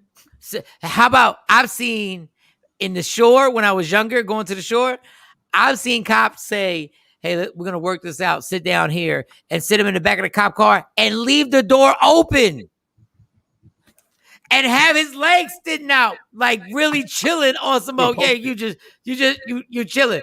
All right. I want to get to this and I want to get your opinion if you're able to answer this. Okay. The vaccinations have now gone to a point with the variant where now, I don't know for a fact, there have been different reports that now they have the booster shot, the booster vaccination. And what's that? Yeah, that's the one that you got to take now because the variant is going to be even worse. Now, we was talking about it last time. Remember, last time we talked, we were like, they're going to give you more shots. We did say this. We're like, and another one. And another one. DJ Khaled on the vaccine committee. Another one. So, and I'm gonna tell y'all a story about where I got a sandwich made. But so, I told everybody, and I say this on stage, I took the shot, the vaccination, because I'm a follower. He said I'm a follower. He's funny. I'm a follower because they hit me with the kryptonite. I can get my parents sick. I get my kids Oh sick. yeah, they did that. That was a heavy. That was some heavy game. And I said, shoot me up. I said, I'm good. You got me. Now, mind you, and truth be told, if let's just say I was living in Texas the way I am, and I didn't have kids, and my parents were in Jersey, I wouldn't have got the vaccination. Because I know I'm only seeing my parents every so often, so I'm not being around them the way I am now. If me and my parents, it sounds crazy. If I wasn't seeing them on a regular basis, I wouldn't have got the vaccination. But I did because I'm a follower. A follower. Now, the second round is coming now. All right, 2 questions. Number 1, when you see what's going on with businesses saying now, once again, I'm vaccinated. When you see people saying now you cannot get served, you can. Yeah, no, I think I am. No, I think I am. I think I'm vaccinated. But I'm go ahead. I'm gonna let you finish first. No. My thing is when you see the signs in front of stores now. First of all, I think it's a scary thing. No service if you're not vaccinated. What? Just on that right there. Was America ever supposed to be on that level right now? But even though I'm not shocked, but when you see signs that say, if you're not vaccinated, we will not serve you. What are your feelings just on that particular sign right there? That's going to play itself out. Because I remember I was talking about how people are going to be resistant to certain things. And a lot of people don't watch world news. But if you watch... if you type in lockdown protests, forced vaccination protests, look at Norway, look at Germany, look at these places where they're in the street. Look at France. They're not playing this game. They don't have the propaganda doesn't have the same hold on the population. People have a different relationship to their rights. And they're like, we're going to shut this down. And you could type in, vaccine mandate protests. And all over the world, people are like, you ain't going to tell us what to do. Leave that to America. America has the worst rate when it comes to healthcare. Yep. The worst, the most bankruptcies, the most deaths, we are the worst developed country. Everybody else has universal healthcare. Like, we are not in a position to be talking healthcare. But it's so ironic. It's like, oh, you're the ones who just said, even Joe Biden's not even entertaining a public option right now. Back then with Bernie Sanders and universal healthcare, they were like, well, we'll do a public option. They ain't even talking about that no more. Type in #1 killer of African Americans. Anybody who got Google. It's heart disease. More people die from grease than guns. But let me get up here and tell people to not eat meat and watch me get lambasted. Watch me tell them to put the sugar down. Watch me get attacked. Watch me tell them to stop smoking and drinking. Watch me get canceled. But you can say, but go get a shot. Man, shut up. You got to keep your immune system strong. What hurts your immune system? You doing all these things, eating all these things and destroying yourself. What causes a lot of these cancers and a lot of this dementia and all this? There's a plaque on your brain, all the brain shrinkage, the diet. They're dying because of their diet. But you can't tell nobody how to eat. There's something called unhealthy unprepared. There's a military study where they were talking about how since 80% of African-American women are overweight to obese, and almost half of the people coming into the military applying, the majority are getting rejected due to the symptoms that deal with overweight and obesity. We're not even prepared to defend the nation. Like, we're in trouble. People are dying. Count the amount of people who die from flu every year. Count the amount of people who die from heart disease every year. And then tell me why we're talking about COVID. It's nonsense. This is not the greatest threat. This is not what's killing people. I'm talking about under police violence, under all of that is heart disease and stroke and everything. All that. That's why people are dying. But I want to share something with you because I was joking with you, not just because that nurse in Germany got indicted for giving people saline instead of the vaccine. I don't know if you saw that story. She was giving thousands of people, mostly over 70, which is tragic. They're the most at-risk population. Right. But I went into something, it's called a dictionary. And I was like, last I checked, right? Let me see what a vaccine is. So we could see if this is a vaccine. A vaccine is a substance used to stimulate the production of antibodies and provide immunity. Whoa, let me pause. Because I know last time, the callers came at me and I had to go to the references. I'm going to say it slow again for the people in the back. A vaccine, since vaccines have started, based on the Latin for, I think it's pronounced vaccinus, and it's about the cowpox, was something about bovine, that's whatever. Okay, so we can do all the etymology, but the point is the vaccines are a substance. I'm sorry, that's my office phone because I'm talking too much. Illuminati. Stop him. He's saying too much. Yeah, he's saying too much. But so a vaccine is a substance used to stimulate the production of antibodies and provide immunity. Mm-hmm. Let me go to my Hebrew Israelite thing and I'll say, stop right there. Then I type in immunity definition. What do y'all think the definition of immunity is? What does it mean to be immune from something? The ability of an organism to resist particular infection or toxin by action of specific antibodies. That means you can't get it. Every vaccine in history, when you got the polio vaccine, that means you didn't get polio. Not, you're less likely to get sick and if you're in the hospital. Stop the stupidness. You're changing the definitions of words that have existed for hundreds of years. Vaccine always meant, up until 5 freaking weeks ago, vaccinated, can't get it.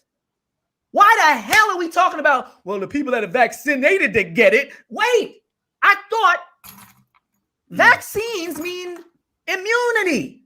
If you're vaccinated, you can't get something. Look at every vaccination in history. How do y'all let people play games with y'all like this? Well, I'm vaccinated, so if I do get it, pause, bro. If you're vaccinated, you can't get it. That means you're immune. Oh, we're changing the definition of immunity and vaccine and vaccination now.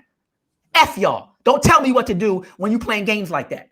You can't give universal health care. You can't even have the same definition of words, and you want to give a propaganda campaign and a fear campaign. And you know what causes a lot of immuno breakdowns and deficiencies? Anxiety and stress. Yep. So while they're acting like they're trying to help people, as you foment fear and division, like families arguing, couples separating, friendships having breakdowns because some are pro-vaccination and some aren't. I mean, people having real issues with this dialectic that they've put out into the universe. They put out some energy where it's like us against them. You can't come in like we haven't seen since segregation in the freaking 60s. We haven't seen a separation of the population this dramatic and this institutionalized since, the Jim Crow type era where blacks couldn't do this and whites couldn't, this is what we're seeing right now. And if you want to help people be healthy, don't give them fear. Don't give them stress. Don't divide them. Right? Because loneliness and all that and separation from human contact, these are the kind of things that make people's immune system more vulnerable and susceptible to breaking down and having viral infections. I can ask somebody right now, name for me, I don't think I'd go viral pack. I can say, name for me 5 things that are antiviral. Most people don't know because they're not taking time to give you any information. I'm not a doctor. I'm not giving any medical advice, just for the sake of the show. But if you ask me, if you really want to be healthy, tell me everything that keeps me healthy, not just what's going to make Pfizer $15 billion. They said Pfizer, this is going to make more for the companies than any other product in the history of big pharma. So if I ask you, why do you think they keep telling us to get it? Why do you think they keep $15 billion might be a reason for one company alone. That might be a reason. Otherwise, if I say, hey, Jay, the CDC, what vitamins did they tell you to take? Hey, Jay, what fruits and vegetables did the CDC tell you needed to have? So all you telling me is to get a shot? So after I get a shot, I can go smoke and go drink and go eat pork and go not have vitamins and go not get sunlight because none of this matters, right? They said one of the best things you could do, I've heard some people say, is get out in the sun. But what can we do? We have to take the shots, right? We have to do it, right? In theory. I thought it was America. I mean, unless it's not America no more. But they saying it's illegal to stop me from going to that restaurant, but it's really not. I just no, that's a private business decision. Your private enterprises have certain rights in certain situations. Yes, just so like no shoes, no shirt, no service. Yeah, if you can tell me I can't, that's different. But when you start institutionalizing it from the top, that's the business owner's decision. Because you even taking that business owner's decision to serve and not serve who they don't want to. So you're not just taking the rights of the customer away, you're taking the business owner's rights away. You're deciding none of them can come in. What if you're like, I want them to come in? They're a big part of my business. I'm in Alabama where they're not really feeling the whole mask thing or the vaccines. And I'm at a rib shack, a beef and beer in Alabama, and we Trump country. And I need them to come into my establishment to keep me alive after this whole year of not doing business. Now I got Joe Biden over my back saying, no, if they're not vaccinated. Man, The government don't decide that. The business owner decides that. That's how free enterprise works. The right of refusal. That's what they used to call it. That's what happened after they changed the rules of racial covenants back after redlining when they had these in the real estate contracts. Once they gave the Housing Act, the Fair Housing Act, a lot of people still had the right to refusal, just like with the colleges. They integrated colleges, but they said, okay, black people can come here, but we can still decide, So that's what you should be dealing with. You should be dealing with more agency for business owners and consumers. But the reason why a vaccine is not a vaccine anymore, and immunity doesn't mean immunity, because people with the vaccine can still get the virus, is because there seems to be some game being played. I got ginseng, eucalyptus, elderberry, astragalus, horehound, bergamot, lavender, peppermint, right? Mullein. Like these things help your lungs. It's a respiratory illness, right? Aren't people on respirators? Teach me about how to purify my lungs, cleanse my lungs, how to keep my lungs strong. So the virus that they say often goes from the nose to the lungs, they talk about people doing steams and, trying to release a lot of things out of their nose every day, their nasal cavity, because they don't want the virus to get, from the nose to the lungs. So why aren't you telling me any of this? None of this works. Sunlight isn't good. Steam isn't good. Vitamin D and zinc aren't good. Vitamin D and zinc. Last I checked, when it comes to viruses and immune boosters, vitamin D, most people are deficient in vitamin D in the United States. Most people are deficient in vitamin D.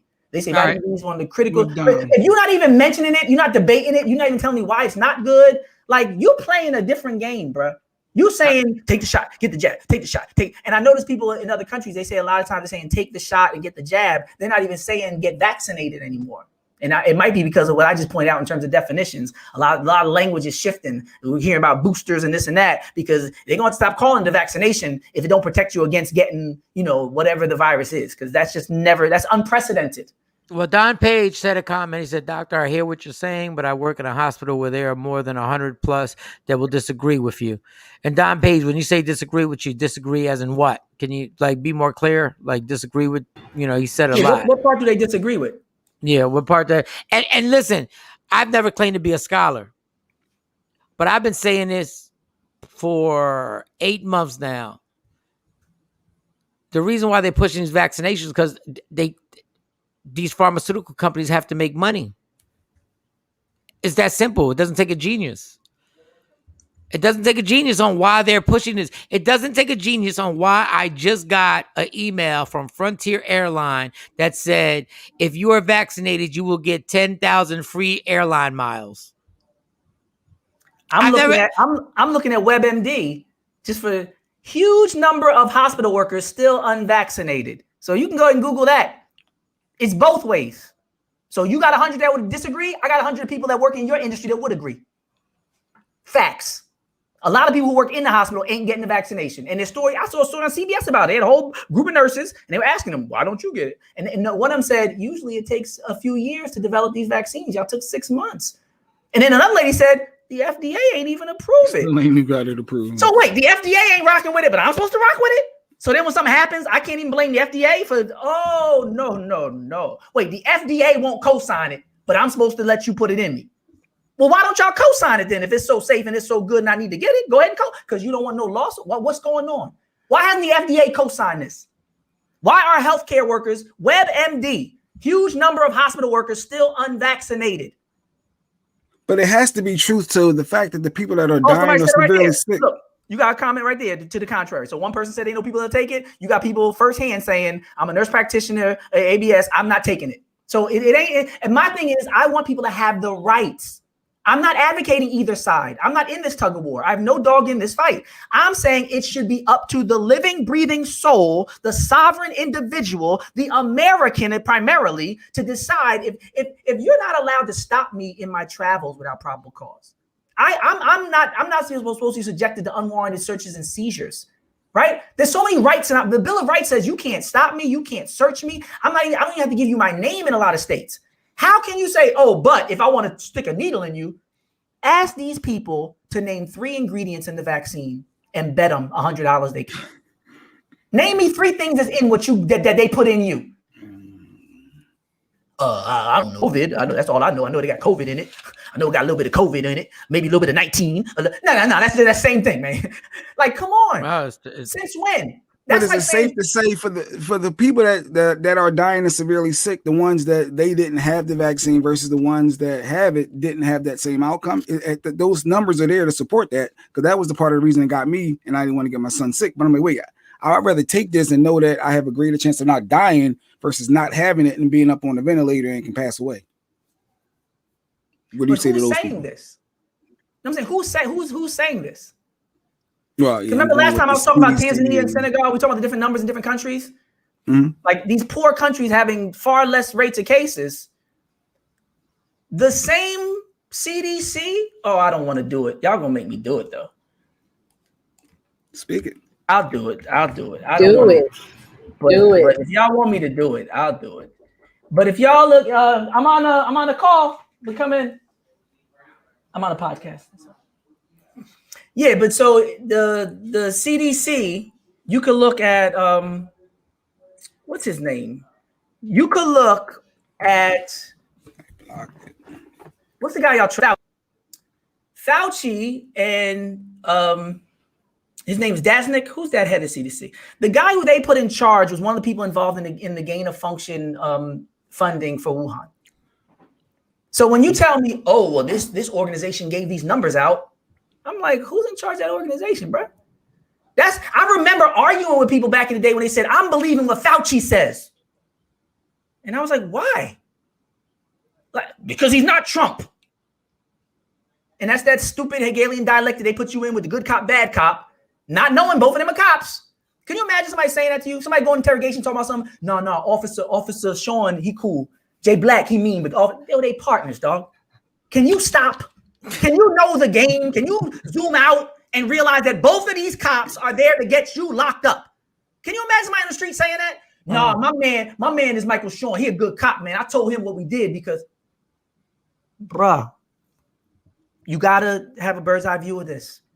You think that Fauci's against them, but he's just there and he's just speaking the truth and he thugging, but he keep the job no matter whether there's Republicans or Democrats in office. He still keep the job for 30 to 40 years. Do you know what that means when both sides like you? Like, think about it, though. Think about it. Trump came in and did all this firing. Trump fired so many people. Trump fired people he hired. Trump had Fauci still there. Mm-hmm. So the gain of function research, look at the head of the CDC and look at gain of function and look at Fauci. And then I say, whose numbers? And why won't they tell you about zinc and vitamin D? Why permit astragalus? Why won't they tell you about ginger? Why won't they tell you about garlic cloves? Why won't they tell you about vitamin C, D? Like, why? You want to be healthy, right? You wouldn't take a drink in a party without knowing what's in it. You have less discretion for what people shoot in your arm than you do for what they put in your cup. People say don't even smoke weed if somebody already rolled it. You wouldn't even take a blunt from somebody without knowing where it came from and what's in it, but you're going to take a shot. We're not even using our club mentality. Use your ratchet brain and you'll do better than what 90% of us are doing right now. And the amazing part is that you said the good cop, bad cop is so amazing because obviously I'm not a Trump fan. I could give a damn about Trump. I'm not a Trump fan. But when Trump tried to do the obvious, which is when it was in China and he tried to shut down the airlines and say nobody gets into America, Joe Biden and the Democrats called him, was it a xenophobe? Am I using the racist, correct? You have to call him racist, xenophobic. And I said a broken clock is right twice a day.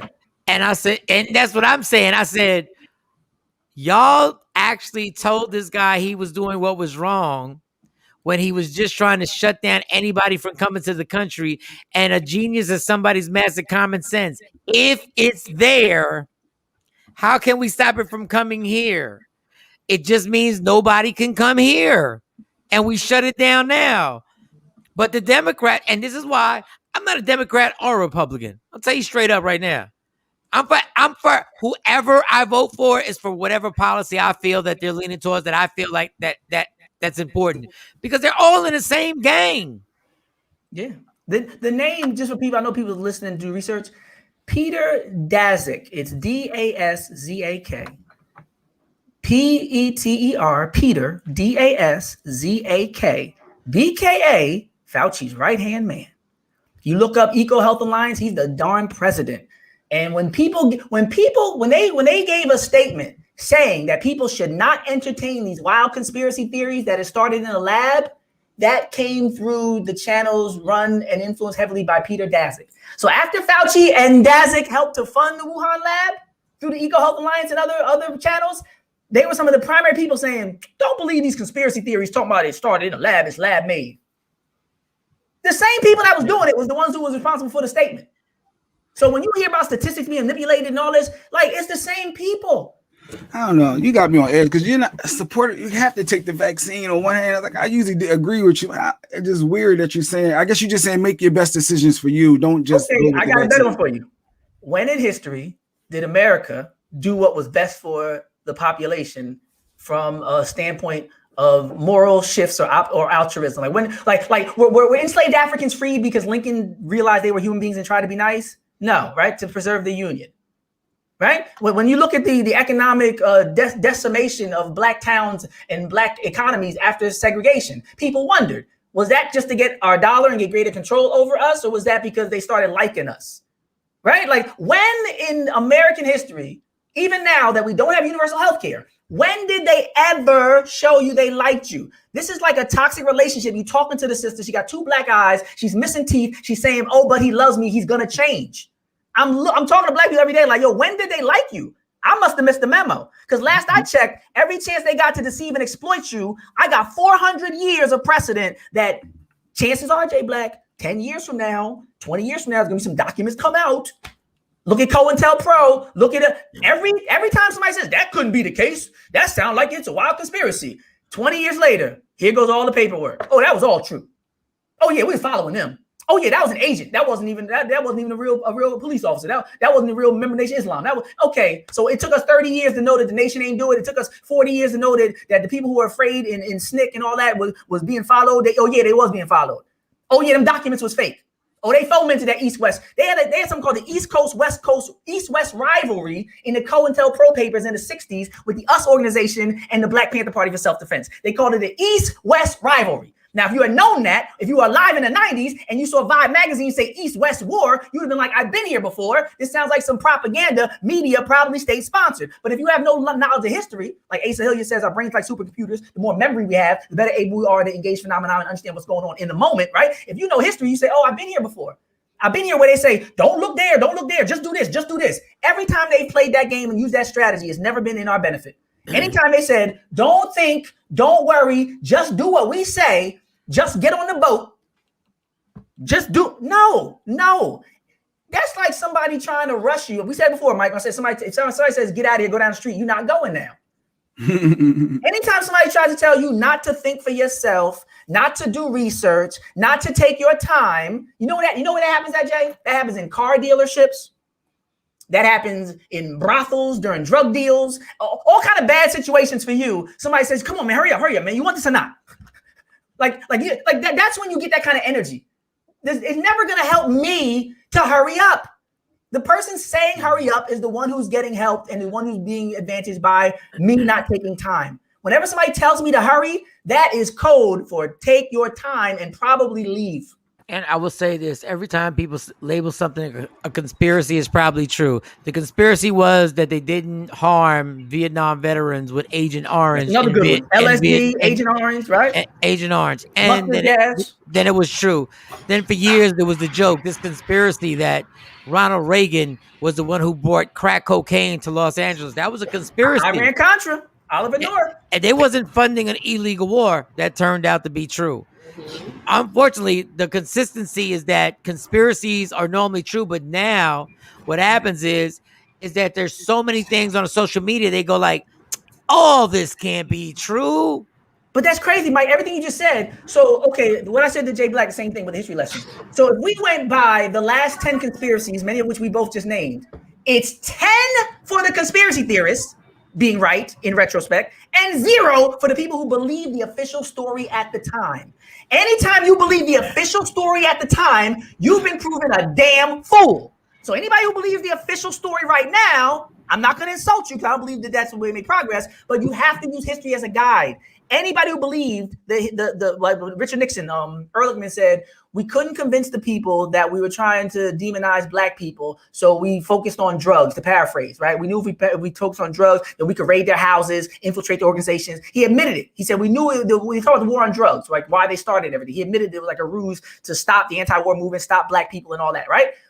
Anybody who believed what they were really saying when they said, we got to stop drugs, we hate drugs. Meanwhile, Nixon started the war on drugs. Like you just said, 20 years later, Reagan is pushing more drugs than everybody on the planet, right? So if you believe the official, anybody listen to me right now, if you believe the official story, I would urge you to look at history and see how accurate those who follow the official stories have been throughout history, primarily people of color. If you're a person of color who is currently believing the official story, I urge you to study history, because historically, Black people primarily believe in the official story. They end up being proven to be woefully misinformed, dare I say a little bit naive about the realities of the relationship between America and Black people. And I give you another pandemic when AIDS happened. The FDA knew that AZT was making AIDS victims sicker. Mm-hmm. They knew there were drugs outside this country that could help them. There were actually people trying to bring the drugs through Mexico to help AIDS patients. They would not approve these drugs because the companies that were making the AZT would lose money. It's funny how there is a cure now. You can live with AIDS, and this is something that they did specifically because they knew this drug was making them sicker, but they were making a profit off of it. Well, remember when Cuba said we'll send some doctors in the beginning of the pandemic? They were like, nah, we're good. And right now they said, well, could we disregard the patents and make a generic vaccine? We got empty labs in other countries that can make millions of vaccines. Bill Gates, who, if you know Bill Gates' history with the patents, if you study his history and how he was shysting all those coders in the beginning with Microsoft, you studied just like Zuckerberg with the Facebook thing. These people are very shrewd with the patents and intellectual property, and I won't say stealing, but they don't play that game with patents. And they were like, well, just release the patent, let everybody make it. Bill Gates was like, no, that's not the best thing. That's not the best thing. How's not the best thing? So it's going to get ready to the vaccine. Don't you want to give people a vaccine and save them? We don't want to give them the vaccine, basically. They want to sell the vaccine. All right, we got a comment. If you took the vaccine, I urge you to get with your doctor and get your labs checked every 3 months. Be mindful of your clotting factors. Yes, I heard a lot about the blood there. Sequisa she's a nurse practitioner. Yeah, she said she didn't take the vaccine. So the quote I was giving y'all earlier, I just want to give y'all all the chapter verse citations. So Nixon's policy advisor, his name was John Ehrlichman, and he's the one that said, we knew we couldn't make it illegal to be either against the war or blacks, but by getting the public, so here, official story believers, by getting the public to associate hippies with marijuana and blacks with heroin and then criminalize both heavily, we could disrupt those communities. We could arrest their leaders, raid their homes, break up their meetings, them night after night on the evening news. The media is always complicit, the sixth branch of the military. Did we know we were lying about the drugs? Of course we did, end quote. John Ehrlichman, Nixon's policy advisor. So if you were in the 60s and you're going back and forth with somebody, just like I used to do in the 80s about Iran-Contra, go back and forth, it's a conspiracy, right? And they would argue you down, just drug addicts, I don't like these drug addicts. It's like, draw out bird's eye view. Let's see the whole picture. I know your uncle on crack, he's stealing the VCR. It's not good. It's tragic. It hurts. I get it. But please don't support that official story and allow Nixon and the boys to come swooping in and set back a generation of black people as a result, and then make us recreate the theme song to the next generation of Black Death in trap and rap music and all. Like, don't let them get control of it. Like, just because things ain't great where you are, don't mean you should let somebody come in who did the problem reaction solution, who created the problem, come in and act like they solving the problem. Because that's what happens. Because now we got Fauci and Daszak, who are two people that need to be investigated. Some argue need to be tried, right? You got millions of people saying, I believe what the Echo Health Alliance, I believe Fauci, I believe. Those probably ain't that. Ain't the sources, dog. We need to get down to the bottom of who funded what. Why would anybody be trying to test gain of function, which tries to see how you transmit a virus, multiply the effectiveness of a virus, and transmit it from one species to another? Why are you doing that? Back with the old flu, I don't know if it was the 1800. They found one of the old ones frozen or something, and they said, they had an option. They could have just destroyed it. But the mad scientists didn't do that. They started experimenting on it. They started to do gain of function to see if they could weaponize it, because that's what they do in labs. They see if they can make weapons out of germs, and that's why they have germs that can only affect certain populations and all that. When you got people like this, like Fauci looks like he is, I would never let him babysit my kids because he got that kind of energy. Them kind of people, I don't believe them. I don't believe that they're the ones that's going to say, hey, everybody, they're the ones that go and give billions of dollars to see what'll happen. Dr. Smith, how long do we have you for today? I don't know. I'm chilling. You're chilling? All right. So because honestly, I was doing all this reading on olive oil and DHA, which is like, some of the brain, things for your brain. Because a lot of people have brain shrinkage. Your brain has the fluid and so the people have more fluid because the brain starts to shrink. But the Mediterranean diet, they show that people have more brain cells. And I was like, people keep talking about being healthy. They're not even waking up and drinking any water, eating right. They're not exercising. But then they want to be like this authority and tell other people to take a shot. It's like, can we meet in the middle?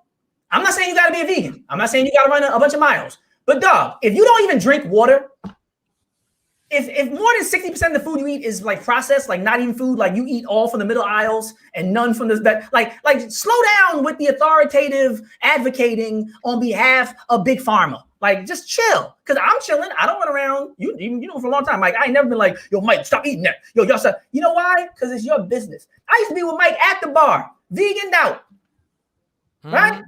Yep. Iced tea, chilling. Everybody has the freedom to express themselves. I never go to Mike like, yo, Mike, you're a terrible person. You're like, no, you know why? Because he's a free individual. He can do whatever he wants with his life. If anything, set a good example by being healthy. And now you can be a designated driver. You can keep them safe, right? Yep. If I argued, you might have took off and jumped in the car, right? I'm just saying, I just don't agree with the bullying in general. I don't agree with anybody telling anybody what to do. Because the people knew the type of things that I ate and the way I fasted, and like Mike was joking about all the push-ups, I would be a jerk. I would be annoying. I would be judgmental. And it would not be like fair to other people who have the agency and the freedom. So that's why people come to me and be like, yo, man, did you get the shot? It's like, yo, do you even know what's in it? But that's a start. If you want to tell somebody to take it, you should know what's in it.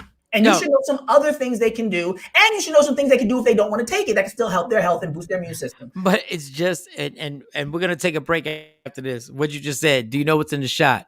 It's the same way when a rapper signs a record deal. Do you know what's in the contract?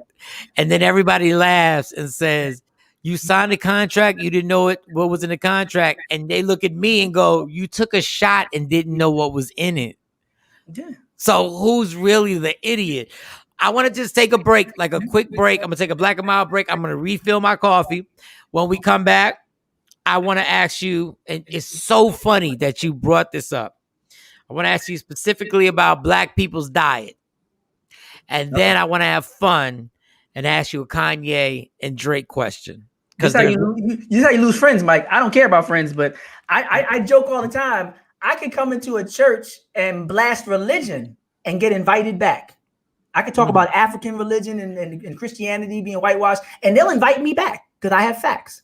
If I go to the meal afterwards and I insult the mother of the church's food, or if I don't take a plate and act like I might eat this stuff, even though I know I never will, that's how you end up not getting invited back to a church. There is more negative energy about the chicken after the service than the actual religious ideology. So I know when you start talking about Black people, what they eat, this is dangerous.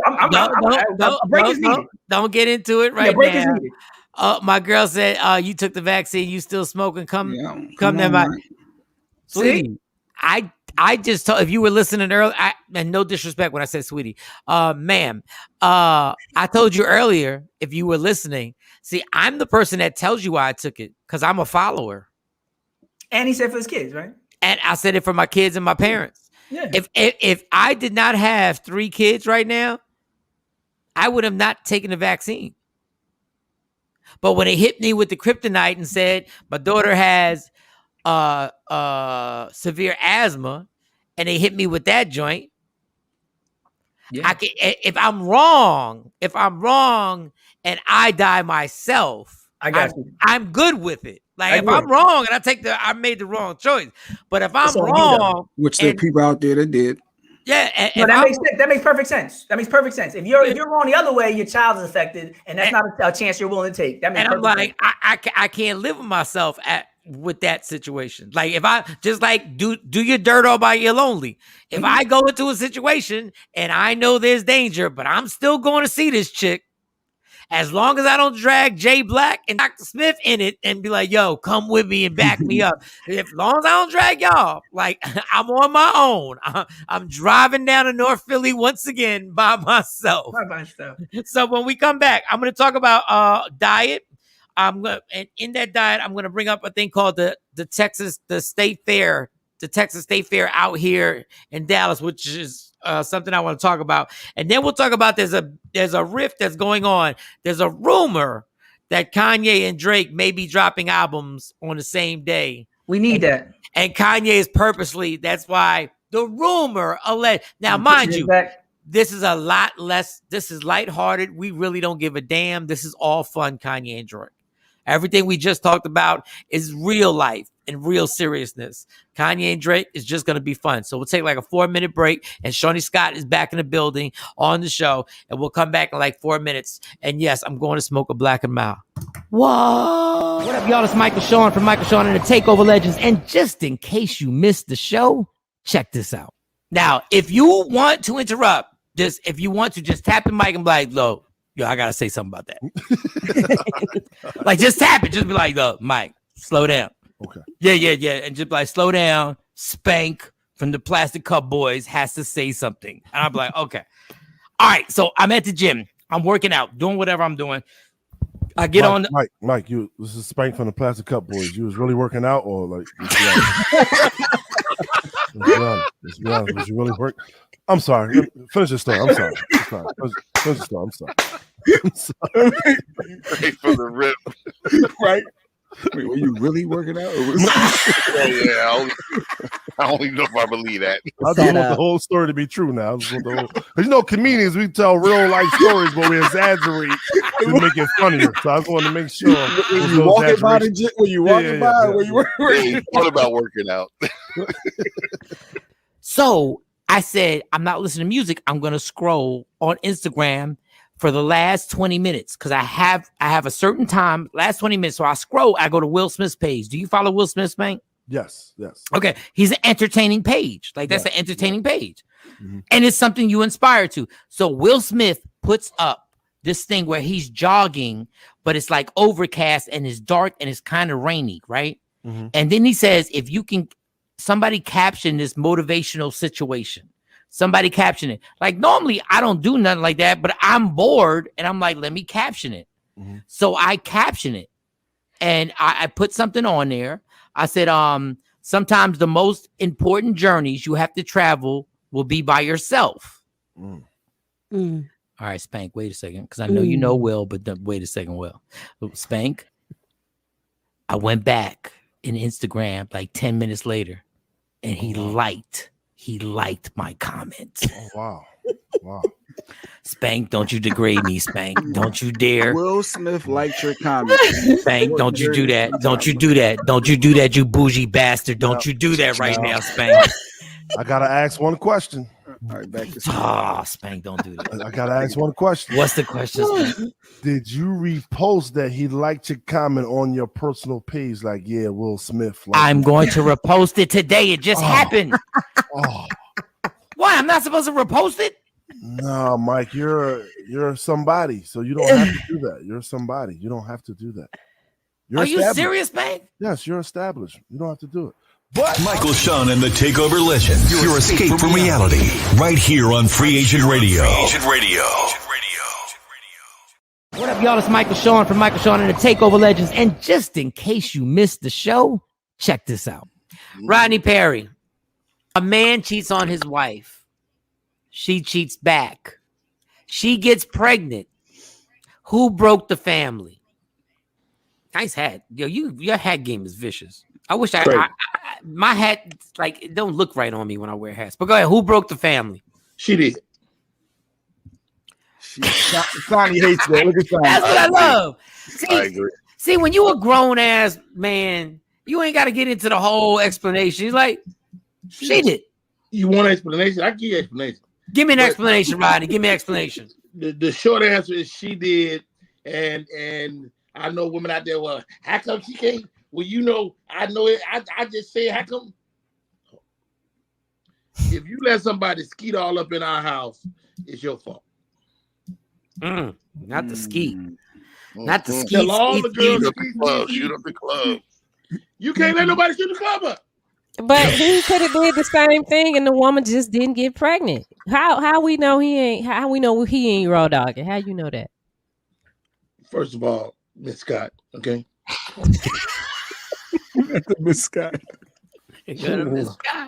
What we're not gonna do is try to make this into something else. Now, is he wrong? Yes, but the family can be put back together as long as it ain't no kids. When the male ego is fragile, very, very fragile. So I don't care. Guys do this all the time. Women cheat, and then they like. So it don't even have to be a kid for it to be over. But absolutely. A kid make it even worse. Like a woman will accept your outside child, but I don't know 0 guys is going to accept an outside child from his wife. It's wrong, Miss Scott. It's wrong. I know. It's wrong. It's wrong. That's what I've been trying to say. It's wrong. It ain't fair. Not fair. I'm sorry, Miss Scott. That's like, you know what? I'm gonna take one for the team. It's wrong. Michael, Shawn, and the Takeover Legends. Your escape from reality. Right here on Free Agent Radio. Don't never stop if you want to be on top. Yeah. Tap in.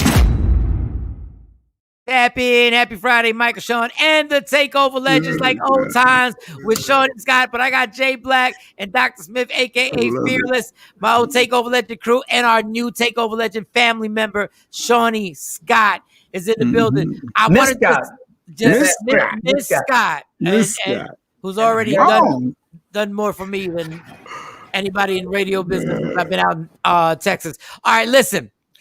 I want to just say sidebar, no segue. There's no segue zone right now. Okay. There's for hip hop fans, for older hip hop fans and new school hip hop fans, there's an actual site on Instagram called Hip Hop DX.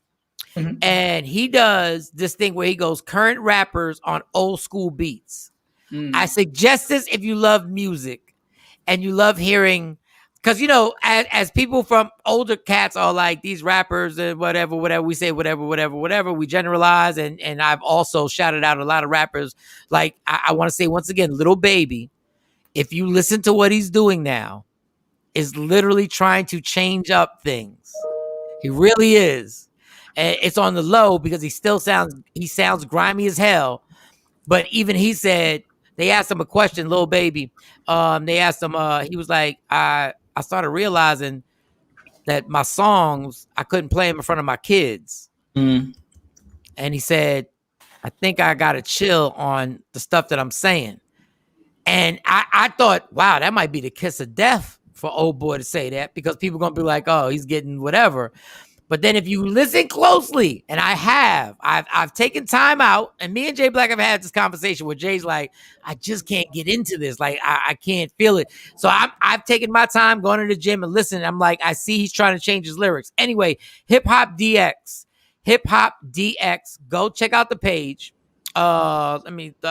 He's got one joint that he's got Pop Smokes.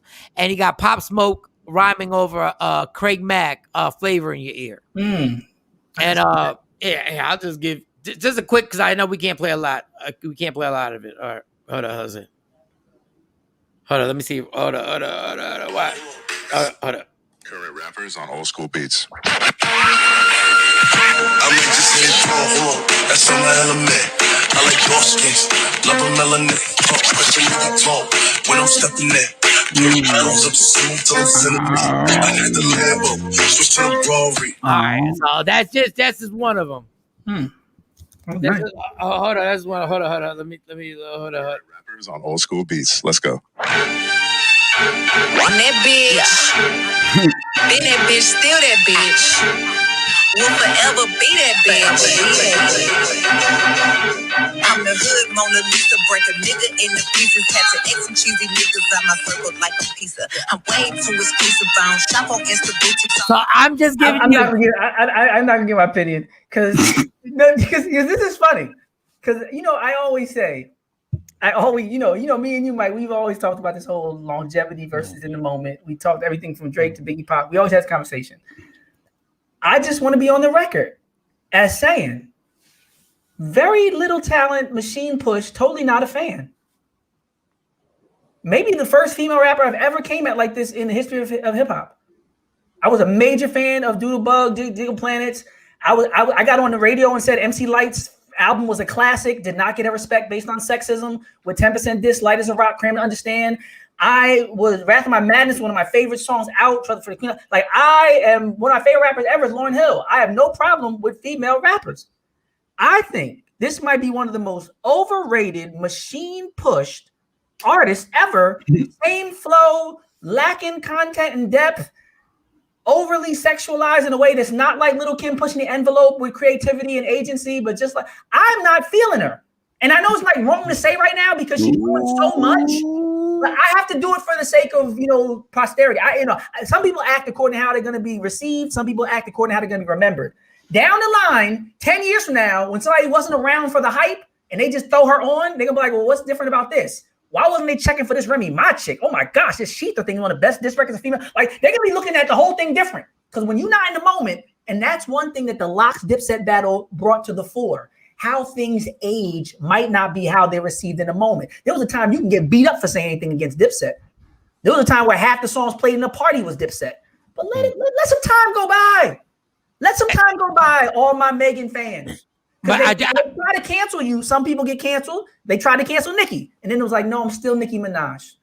I'm still better than most of them. And I don't want to get too off track, but they're a whole different. I had to get that out. I'm sorry. No. Because I've said that before, but then I have to, when I really review back on hip hop, I go, the 2 Live Crew were very limited in talent. Yes. I'm Marquise, baby. Is you down with it? And now we look at Luke as Uncle Luke. Well, Luke was different because of the freedom of speech thing to me. Yeah, but even then, if I had been a parent then, oh my gosh, I would have looked at them like, stop with this freedom of speech, because what you're doing is basically degrading women every second that you get on a microphone. Oh no, it's tragic. So, but I don't want, because that is a lot. There are 1,000 angles to come around that, and I will always just say this last closing statement on hip hop: you will always have a problem when a whole genre of music is led by 20-year-olds. You will always have a problem because the mindset that I had at 20 should not have been taken as being a leader of anything. Yeah, not even myself. Yes, that's all I'm saying. All right, so we're talking to Dr. Smith. First thing I want to talk about is Black Diet. So in Texas, I came out here and they've treated me well, and that's why I'm still here, because Dallas-Fort Worth area has treated me amazingly, and the love they have shown me, I could never repay for the love that they continue to show me, and I have to represent that. But I also have to understand that there are certain things that I looked at and I'm like, I see why we die. Black and Hispanics, I see why we die due to our diet. And Dr. Smith said that earlier.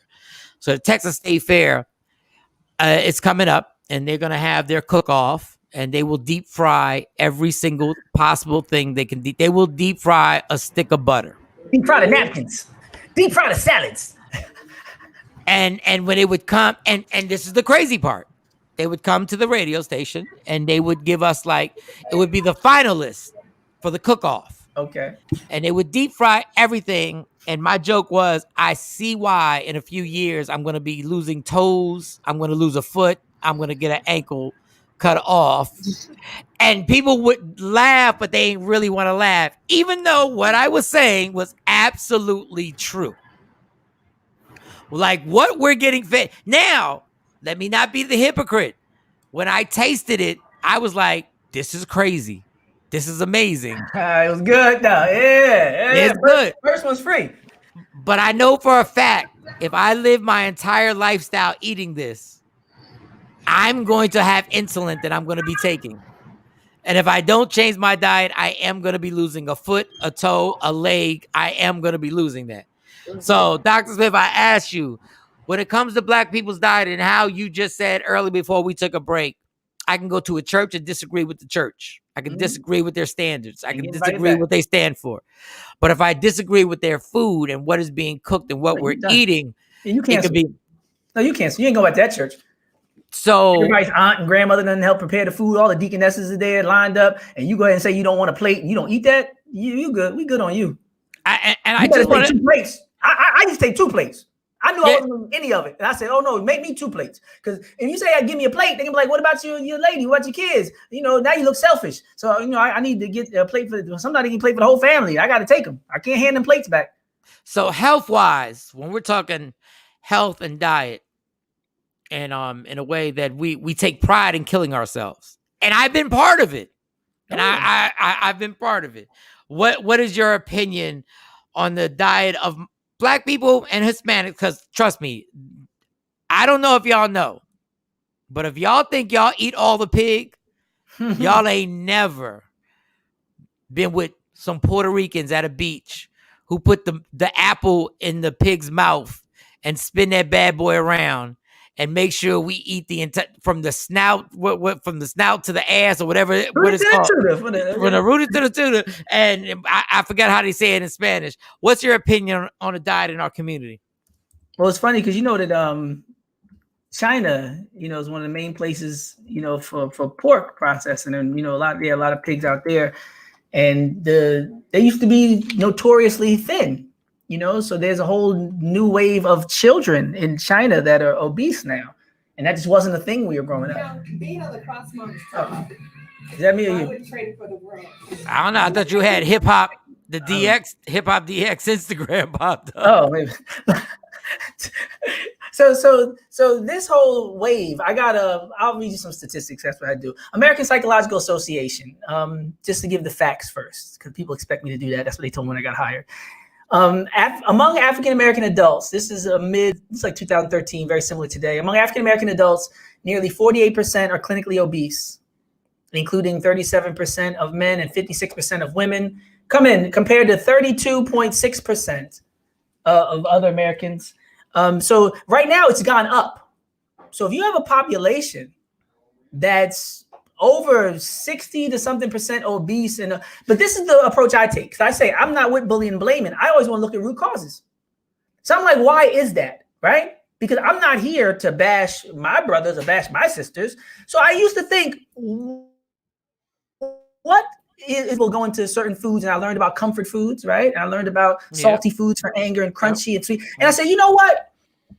As men, especially in the African American community, I can do a lot more good and help a lot more by alleviating the causes for a lot of our sisters even feeling the need to find comfort and solace in food, as opposed to demonizing, judging, and trying to tell people what to do or what to eat. Right? So I know that it's a major threat to my community and it's killing us. But the approach, to go back to what we said about the vaccines, the approach ain't to start hating and judging and putting people down. The approach is like, hey, maybe the brothers need to give a little more support when it comes to child rearing, whether you get along or not. Maybe there has to be a base level of respect that even if somebody's confrontational towards me based on the stresses of parenting alone, that I have to always say to myself, that's the mother of my children. So for that reason, above any other, I'm going to act according to that reality more so than what she said in family court or what she tried to get from me or who she's dating now. Because usually it's the other stuff that governs the way that people engage with each other that traumatizes and affects the child and their ability to trust and develop relationships.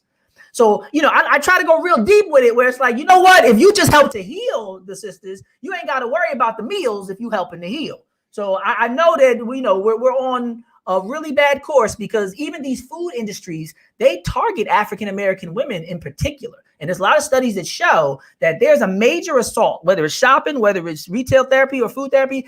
We do it in radio. Remember, we said we want women 18 to 34, right? Or, that same demographic. We were having programming meetings, trying to program our sisters, right? So whether it's radio, whether the food industry, I know that Black women are disproportionately being targeted and under attack, to be marketed to in a way that makes them more susceptible to shopping and eating these foods. So for me, revealing the truth about the attacks on them and trying to make life for them better is my way of trying to help to alleviate it by telling people things like, but that's the mother of your children. So I've had many conversations with brothers where I had to kind of really draw them back to that reality because they were everywhere else with why they shouldn't go visit and they're keeping them from the kids. And I would say, I understand what you're saying, and that's not fair and that's not right.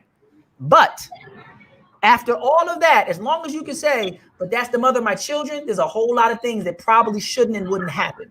And that'll stop people from feeling like they need a drink all the time and they need to go ahead and get some comfort food, because a lot of the stresses that women endure is because of men. Yeah. Damn, I just lost it too. But damn, I just lost it. I was just about to ask you something, and then the comment came up. I started reading the comment, and it was funny because there's a TV show on HBO called Hard Knocks, and the Dallas Cowboys are featured on it. Okay. And a sports station, they were talking about it, and Jerry Jones was on the phone, and they were videotaping him, and he was eating a McGriddle. And he opened the McGriddle, and he was just talking, and he doused it with salt, right? He doused it with salt. And now I didn't even catch like the big deal, but the white dude on the sports station was like, who still douses their food with salt?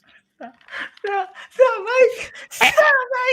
they were like, who does that? Like, why do you douse something with salt? Is it something that is just like is it?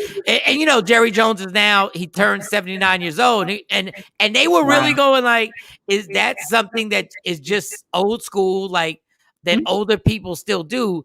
And the one guy said, at my family table, and they're white guys, he said, at my family table, we have salt, but it's never at the table. We have it in the house. But when we eat our meal, salt isn't at the table. And I'm thinking to myself, I don't remember the last time I was at a table that there wasn't salt at the table. I don't eat it, but it's how I grew up. I definitely grew up. I grew up where it was almost bad manners. Like if you had a family function and somebody, like you need the hot sauce, like you better have that kit. You better have what you have. Now. Don't play. Don't serve the food and somebody got to ask you for hot sauce and ask you for pepper. And I remember with my family, it better be black pepper and hot pepper. You need the red black pepper, and table salt. Like, what are you doing? Like, why are you being such a bad host, right? And people would look at you and be like, "Can I get some salt?"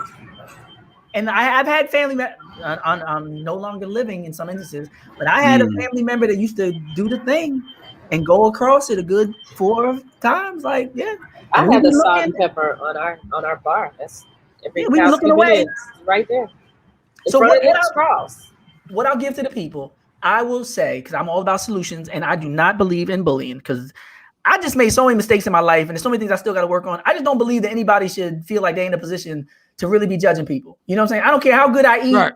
I got so many other things that I just got so much work to do on that I just don't feel comfortable ever sitting on no high horse telling people, yeah, you shouldn't do that, right? But I will try to I'll try to provide some alternatives.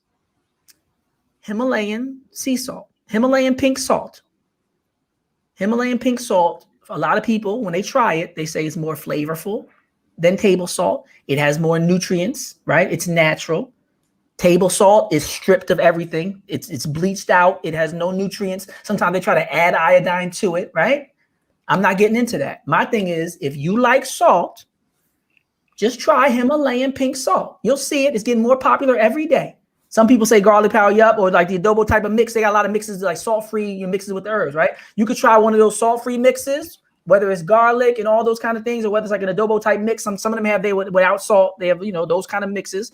Or I would just say, just give it a try. It's the same price, $2. You can go get you a pink salt with a grinder on the end of it. You grind up some Himalayan pink salt. Tell me how you like it. Some people say you need less of it than you do of table salt. So not here to judge you, not here to change your taste buds. But if you can find an alternative that's healthier, and you can still have your food taste the same way. I would just urge people who are listening. I think people learn more and do and cooperate more when they're being loved on as opposed to being judged. And I'm saying at a love offering this alternative, I'm just saying just try it. So go ahead and get your table salt when you go back to the supermarket and get your Himalayan salt too and do a taste test. And if you don't see a difference, I'm gonna let you know there is a big difference in the nutrition. So people say you need, the people say your body needs salt. It's the kind of salt that you get through like Himalayan salt and the nutrients in that. So the nurse practitioner, the nurse agrees with you. She agrees. She said exactly. Just give it a try. And the most amazing thing is that people always say being an alcoholic, it must be really tough because alcohol is part of every part of society. And I go like, yeah, no, you're right. But then I think about the drug called food. My gosh. And alcohol ain't got nothing on the food pushers, not the drug dealers, the food pushers. Because I didn't know, like, let's say I've gone 3 or 4 months without eating meat, right? And I actually feel better. Just like when I'm not drinking alcohol. I actually feel better. My light is not dimmed. I have more energy. I'm doing everything I'm supposed to do. But it's so crazy when I get in that Wendy's drive-thru and I get that first bite of that Baconator. It sparks the same euphoria as getting a double shot of Absolute. Oh, yeah. It sparks the same. And the funny thing is, like, you're eating it knowing you're not going to feel energetic when you're done this meal. No, you're going to feel energetic while you eat it, though. Yeah. Oh, yeah, while you're eating, you're like, quick fix. You're like, oh. And then when you're done, it's like when you order I'm that pay big. for this later, but when you order your Chinese food with the 3 egg rolls and the barbecue spare ribs and shrimp fried rice and everything like that, I know as I'm eating it, I'm like, this is what I'm talking about. But I know when I'm done, I feel like I took 7 days off my life. Like, I literally feel like, why did I just eat 7 days off my life? Yo, food is the biggest drug ever. Like, dog, sugar is amazing. Yeah. You can't tell me sugar ain't a dangerous drug. There's a presentation called Bittersweet. People should watch that one because that really helped me with the sugar. Like just learning what it's doing to my body, to my brain, and all that, and my lifespan. And like you said, the addictive properties of it. Yeah, Bittersweet is a great presentation. You watch it on YouTube, but it's all about sugar and the sugar industry and how they push it on us. They put it in everything. It's like the high fructose corn syrup and everything. They put it in everything. So they make it so even if you're trying to eat healthy, you're still getting a lot of this stuff. Yeah. And it's hard work to be reading everything all the time and knowing where everything. Yeah, of course. Everything. Nobody got time for that, and they know that. Nobody got time for it. But the crazy thing is, and I've said this on stage, I said, I don't drink any sugar now. I don't drink anything with sugar in it. Like everything is sugar free. But when I happen to decide to have a Coca-Cola or a Dr. Pepper with sugar in it, and it's nice and cold, and I take it to the head, I make the same reaction as if I just drank a double shot of vodka. Like when it hits me, I'm like, that's what's happening to your brain. The hormones that are being secreted a lot of times are very similar. It's a similar process when people are being stimulated like that. And they're getting these dopamine rushes and all these different sensations, going to the brain. And somebody just put a comment on Jay Black that he should take note eating his bacon every morning. I don't know how much bacon Jay Black. Mind your business first off, Don. When it comes to me and my bacon, no, Don, I like Don, the good guy. How much bacon do you eat in the morning time? Is it like 2 or 3 pieces? Because I don't think 2 or 3 pieces is a bad thing. Or do you eat a whole plate full of bacon? No more than 4. There's no more than 4 a day. Yeah, but he gets for breakfast. A day? He makes the whole breakfast, right? Well, yeah. White and then some. I like a little bacon cheeseburger, maybe a little later. I love bacon. Now, bacon is I can't. That's me. Like if something's gonna go wrong with me, I accept it. That bacon is gonna be my problem, and I'm willing to ride that bacon wave. But I can't give up bacon. I'm being honest. So if you get your cholesterol checked, So if you get your cholesterol checked and the doctor says, yo, your arteries are filled up, you wouldn't give up bacon? I mean, if it's life-threatening, I'm sick and I'm No, before it's life-threatening. Before then. Yeah, because then it's too late. You might as well go bacon the fuck out. If I'm about to die, I'll stop eating the bacon. That's like when they tell me, Mike, your liver's got cirrhosis on it. Yeah, I guess I should stop right now. But I'm saying if the doctor said as a precautionary measure, we see your levels are high. Well, sometimes I question what doctors say, Mike. Sometimes I got to. Now he Sometimes question. He ain't question with the vaccine. You ain't question. Yeah, you got that vaccine.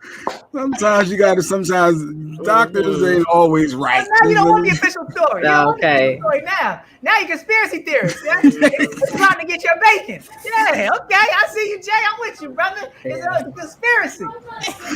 Anti-bacon conspiracy. You can't trust these numbers. Who's out there telling it? Where these stats come from? Yeah, Jay doesn't on his team. He's a little suspicious now. Yeah. I need more information. Wait, before I get that shot, I need more information. Before you take my bacon. Yeah, what I try to do for me and the girls, I cook most of our meals instead of us eating out all the time.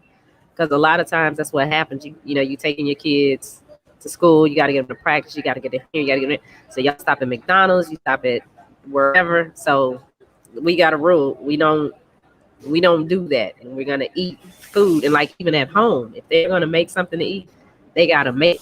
You're not making hamburger helper. Nothing against people that do it. That's just not what we eat. There's meat in there. Take it out, thaw it out, cook it. Get your vegetables. Get the vegetables out of the freezer or out of the refrigerator and make them. I mean, that's my honestly, that's probably in the top 5 things that me and Stacy, my fiance, have gotten into it over. Because Stacy's from her family's like my family. We were born on pork, beef, steak, and all that good stuff, and you eat everything that's on the plate, which was always the most unhealthiest thing ever. When they tell you you can't leave the table till you eat everything that's on the plate. Yeah. And my thing was, it was because you can't waste food. Well, why are we feeding everybody in portions that are that abnormal? Or food they don't eat. You could have asked me before you made my plate, and I could have told you, I don't eat that. I remember. But when you a kid, you can't tell your grandma and your mama, I don't eat that when they make your plate.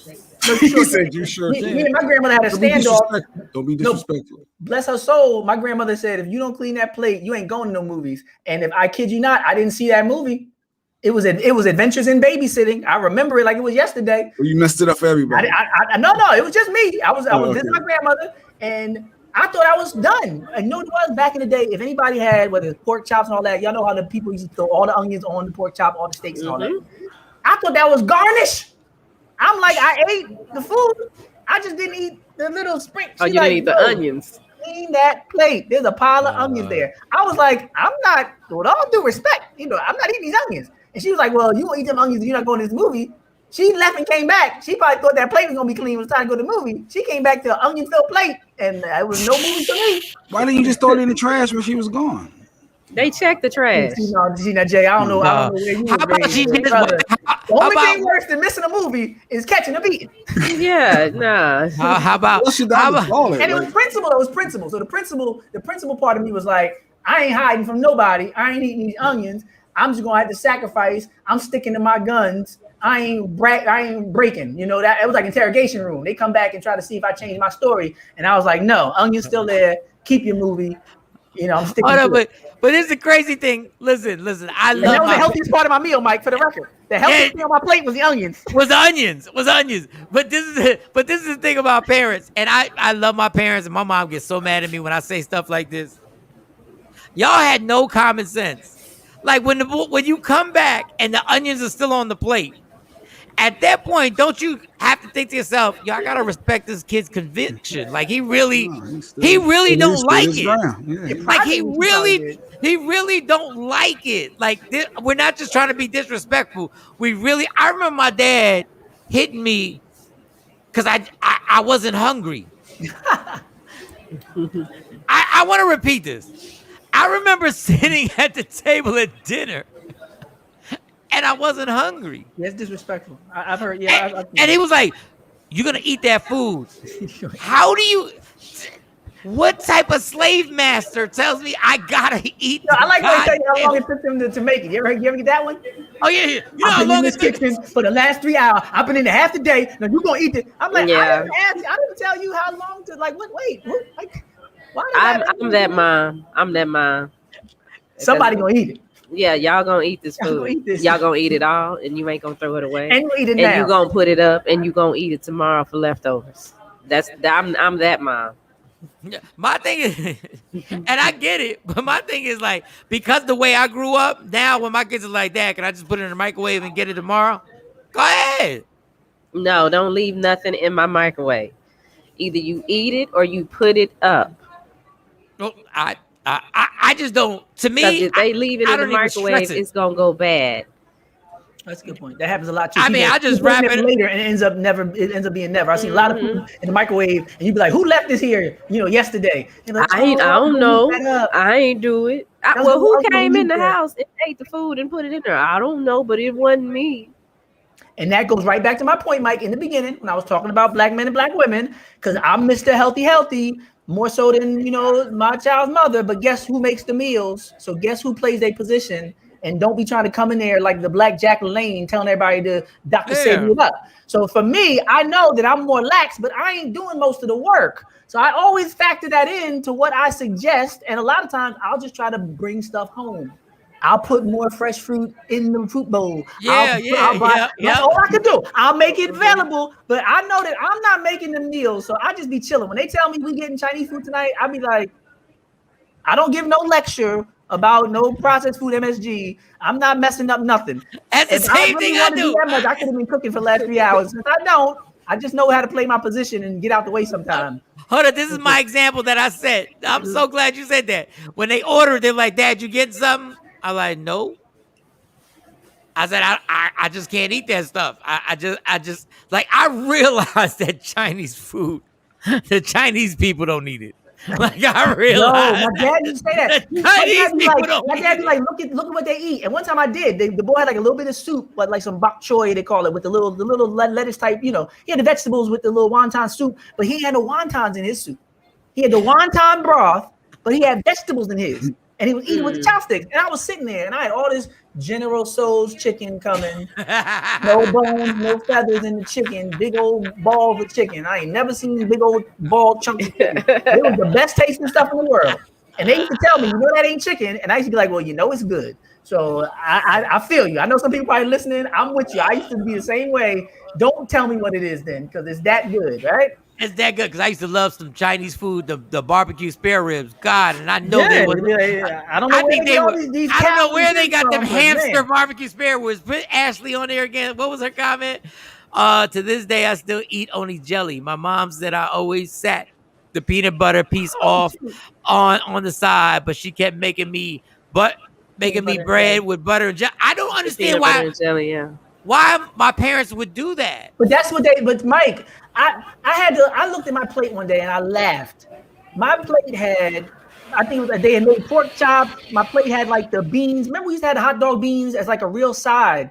That was like a real thing. Like, it wasn't just with hot dogs.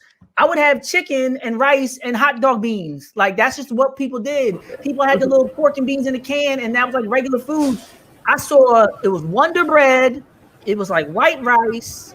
So there's no nutrition. The white means stripped everything, right? So white bread, white. So I had white starch, white flour, which is all going to break down into white sugar in my body.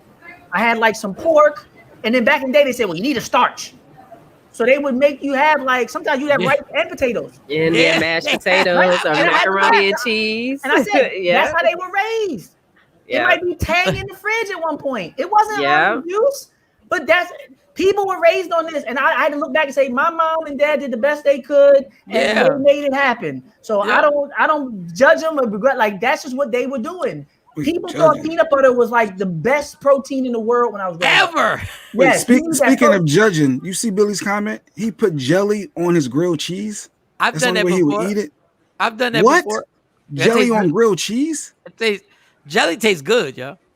I stopped eating that too because I never had that one. Okay, I never heard of jelly on grilled cheese. I put jelly on grilled cheese. I put mustard on grilled cheese. I put I put a gang of stuff on grilled cheese. It's just amazing how people think things are weird, but then it's okay. Like, somebody had to be the first person to put ketchup on fries. Yeah. And everybody was like, what the hell are you doing putting ketchup on fries? They're French fries. Why are you putting ketchup on it? Ketchup on the potatoes. I put ketchup on everything, but that jelly, I see that. There was something else I was going to say. Oh, and there was another thing.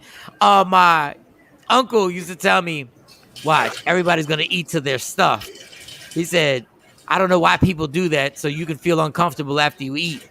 How can something be right if you feel so uncomfortable that you gotta lay down, you can't move after you eat? And I was like, yeah, but I thought you're supposed to be stuffed.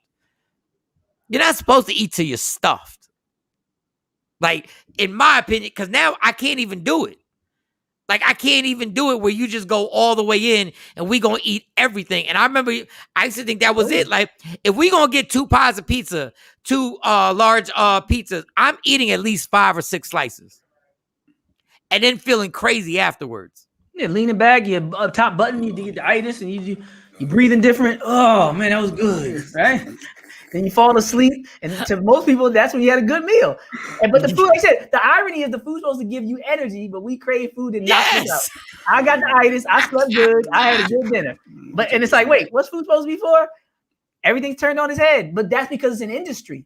If you want to sell food, you can't tell people all you need is 1 meal a day. Well, you done let the secret out. Don't tell nobody that nonsense. Tell them they need to eat 5 times a day so we can make billions of dollars. So they start saying it was I talked before about the father of PR, and he was one of the people that told people about a balanced breakfast, and he helped influence the original food chart, nutritional chart. So when people look at the history of PR, they'll know that people used to eat the Danish for breakfast. It was Edward Bernays, the father of PR, who first started saying, you need an egg and toast and this, and that's breakfast. Because as people, you look at the 40s and the 30s, people weren't doing that. People were waking up, they were having some juice, some coffee, a little Danish, right? They would go off to work. You see the man in a movie with like the newspaper and a muffin, and a coffee. Mm-hmm. But then Edward Bernays was the first, they call him the father of PR, and he was the one who started all this. He's the one that got women to smoke. Because they called them freedom torches and liberty torches. And they said they wanted the women during the suffrage movement and the women's rights movement during this parade, they also as a sign of their independence. And that's the way they got the women to start being heavy smokers. Because before that, women weren't smoking like the men. So he was flipping it. He was finessing the hell out of people, making people think, well, you won't be healthy. You need energy and you're not an independent woman. And he had all these ways to finesse people's minds to the point where today, you look in the cereal aisle. Back in the day, it was oatmeal, Wheaties, cream of wheat. It was like 5 cereals back in the day. Back in your grandparents' day, it wasn't all this. But now with the baby boomers, you go to the cereal aisle, there's 100 different cereals with all kind of sugar and marshmallows and cookies in it. That's just, I'm saying these are new marketing schemes. So in order to get people to wake up in the morning and literally eat marshmallows and cookies, you got to teach them something different than what your grandparents thought that oatmeal was fine and everything else. Then you got to say you need a snack. There's no way you're selling all these packaged processed foods, these little fruitables and Lunchables and fruit snacks. You got to tell people that's normal. I remember my mom coming out saying it's time for lunch. I didn't have any food in my pocket when I went out to play in the park. If somebody went to the store and bought candy, everybody swarmed them and said, give me a piece. I had to split my candy 4 ways minimum and then lose some friends. There was no kid just sitting there eating 3 candy bars back in the day. Not with any friends, right? You had to break bread with people. So if I did buy something, I shared it with 5 people. Usually I didn't buy nothing. I would go out at like 9 or 10 o'clock. I wouldn't come until 1 to eat, and usually 2 because my mom was looking for me. I'm mad. I come in and eat lunch, and then she say, make sure you back in time for dinner. You need a shower already.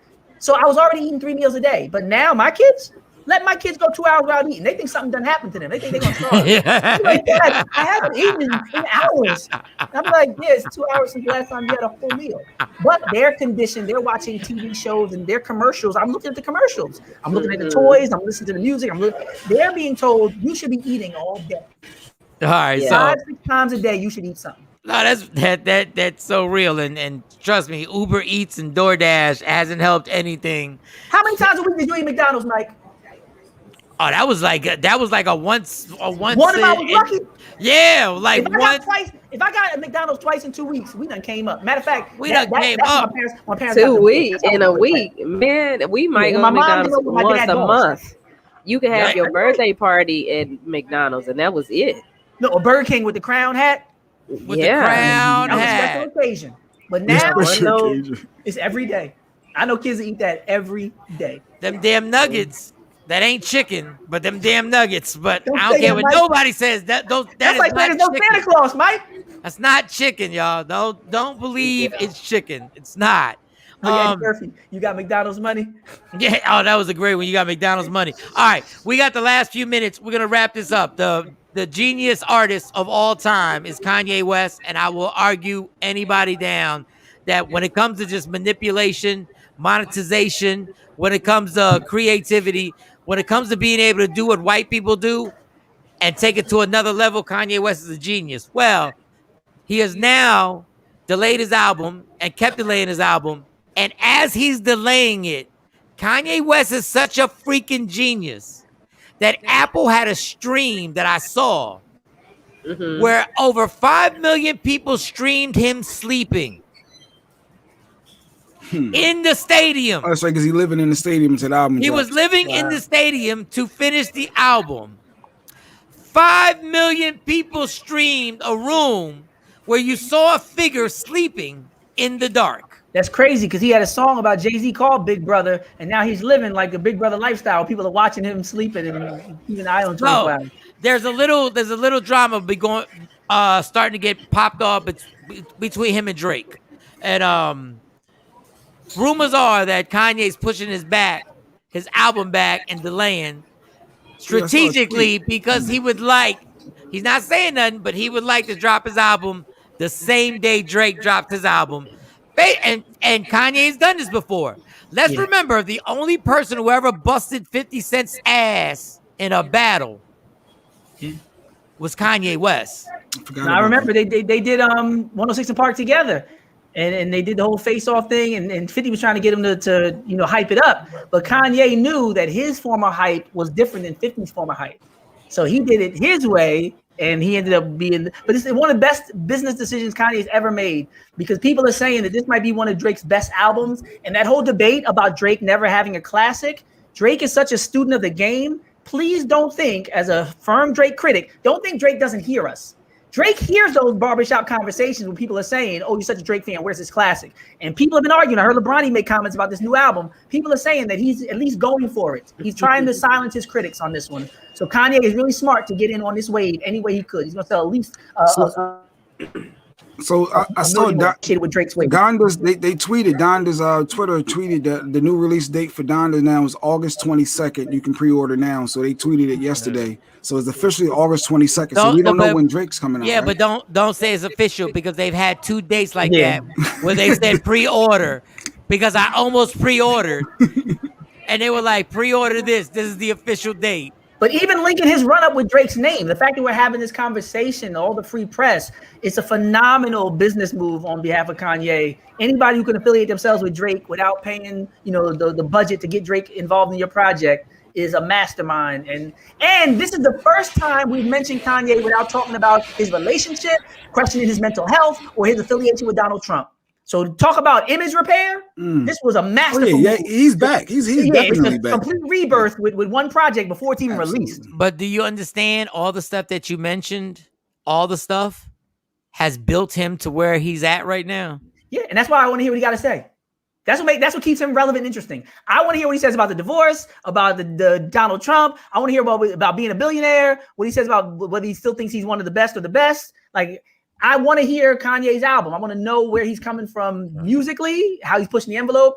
I love the fact he's working with all these hot artists and he seems to be pushing them. I heard Fabio Foreign had one of the most introspective verses I've ever heard from him. Usually people are just, whoopee, loopty. Like, no, he spit like a rapper on Kanye's project. And Lil Baby is outshining everybody every time he's on a project. But the fact that he's pushing these artists in different directions even. Like, I appreciate what Kanye does because artists collaborating with Kanye always brings out something different in the artist, in my opinion. If it wasn't for Kanye's a weird, not a weird person, a weird topic, because if Jay-Z had the exact amount of hits that Kanye had, he'd be hands down. We'd already be saying, like, I know that people say Jay-Z is the greatest of all time. I already say I know that people who think he's greatest of all time. Facts. I'm one of them people. Yes, I'm two of them people. I don't believe the ghostwriting thing is a big part of that too, Mike. A lot of people say that. They say Kanye got a lot of help with the writing, from Consequence to Rhyme Fest with Jesus Walks and all. They said we can't put him in the category. This is the false thing. And I will tell you this: Jay-Z got a lot of help from Kanye from producing. but people look at it different. I'm not saying it's right. And all I'm saying is wrong, Miss Scott. It's wrong. You're wrong. I know. I'm sorry. And when I say this greatest of all time, this is why I think it's a dumb argument. It doesn't exist. There's no greatest of all time.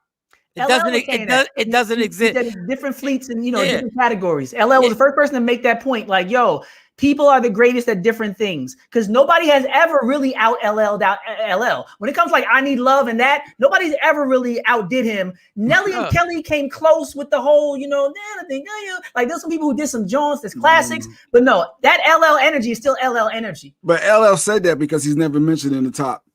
Yeah, because that's part of it too. Yeah, but he's saying like, yo, this person can't write like me, this person didn't impact me, this person didn't sell like me, but y'all got all these people up there. I don't know what you're basing it on. People saying Rakim's the best. Rakim, to a lot of people, never had a classic album. Only had 3 hits max on his. We're gonna slow down with that. I'm just saying people argue that. People say, "No, Eric B had whole cuts on the album. It's just music." And that was the genius of the art. But as somebody under 40, when people say Drake doesn't have a classic album, I think they're crazy. When people say Rakim didn't have a classic album, I think they're crazy. But once again, it's all subjective. It's all Drake had a Blueprint type album. He had a Blueprint classic. Yes, like a Reasonable Doubt. I'm not because I listen to the album just about every day at the gym. I hear mostly Take Care and the other one with him in the sky, whatever that one is. And I'm not even people going name those two the most. I'm not even going to that one. And that's my whole thing is subjective. Why? My favorite is if you're listening, whatever, it's too late. If you're reading this, whatever. That's my favorite one with the legend. But that's one that Quentin Miller did all the writing. All 3 of those I have in there. And I don't even know why I'm feeding into. All 3 of those I have in there. But that's not even the one. I just want to make sure I get it clear on which one I'm actually talking about. Because I play it so damn much. Because he's got some songs on there that was it Nothing Was the Same? That's the other one. That's the other one. Yep. Nothing Was the Same. Those 2 I hear the most. Nothing Was the Same is amazing. Now, what I was gonna get to is that they don't do this with jazz musicians. Not at all. They don't do this with artists that you go to a museum with and they go rank look. them, but they don't cancel anybody. Like nobody. They don't say put up. They go, these are your top 5. Here, I'll give you an example of what drives me crazy. Charlamagne the God yesterday was on a podcast and said Eminem would get washed in the verses. Now, see, by who? He said anybody. No. He said Tekashi 6ix9ine would wash him. No. And that's why I just go like, what are we doing? No. Now, once again, I don't want anybody to agree with me. I'm just telling you subjectively, when I literally listen to somebody's album and then I go Google their lyrics and then I start reading the lyrics and I go over it again, I've never seen anybody do what Eminem does with words. But verses, though, that's interesting. That's crazy though, because my daughters I don't know what's going on and where this is coming from. One of them is in love with Tupac, and the other one told me yesterday that Eminem was garbage. And I said, who told you this? Where are y'all having these conversations? She said, I listened to him and it's just garbage. And then show her you don't know what you're talking about. But then that's what I'm saying. Then my daughter Monty, I didn't know that she was YouTubing. She's been YouTubing Eminem for like years. And I was like, you've been YouTubing Eminem? But anyway, my whole point is that there's the top 5 thing is nonsense. I could really break down why Biggie shouldn't be in the top 5, but I agree if you put him in the top 5. I feel you. I agree. I feel the same way. He's not in mine, but yeah, if somebody says it, but I don't argue. I'm like, I get it. But verses has changed, Mike. Like we gotta do. It's like AD and BC with verses. You gotta say before the Locks battle or after the Locks battle. After Locks, you can't say that about Eminem because I promise you, even if you look at those BET ciphers, as far as breath control, he talks about studying Tretch and all these people when he was doing Yoke the Joker and all that. I click, clack, click, clack, take that to put your joke smoker, like the Yoke the Joker, like to flip your lyrics, like all that acrobatic stuff. If you study and master Tretch and you like are a student of the game on that level, you're not losing your breath, especially when it comes to songs like Lose Yourself and I Am, where he can take his time. Do you know how he's going to deliver those songs? You know what kind of passion? To him coming from the battle rap stage with the Rap Olympics, all that, he's going to outperform people unless they're like on a Kendrick level. If you can't breath control like Eminem, the way he's able to perform his songs, the way he'll be able to drop a beat on Rap God and go a cappella, it's gonna be ugly for people who have quote unquote Dipset style hits. So all that you cover the mic and you all them songs sound the same after that third one, and then he takes you to like a introspective, emotional place, like Clean Out My Closet, Sorry Mama type vibe. The crowd's gonna be with him. It's gonna be an Eminem concert. You're gonna have the equal energy to snatch them out of that vibe each time.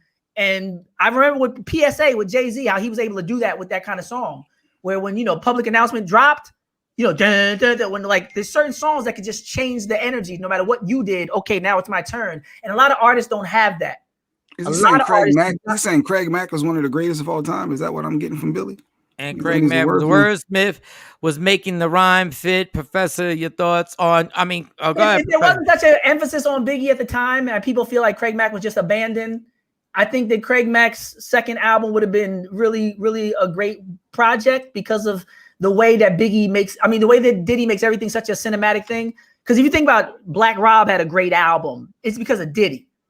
Diddy was able to craft projects to make them complete projects. You can make hit songs, but Diddy was the one that brought. Think about Ready to Die. I talked about this in class before. How Ready to Die, in the beginning, you hear his birth. Yeah. Right? But think about how he walks you through this whole process, through everyday struggle and everything, right? Think about the fact that on Suicidal Thoughts, you're hearing his heartbeat and Diddy's yelling his name after he takes his life. His literal birth and his literal death bookend that entire project creatively. That is masterful.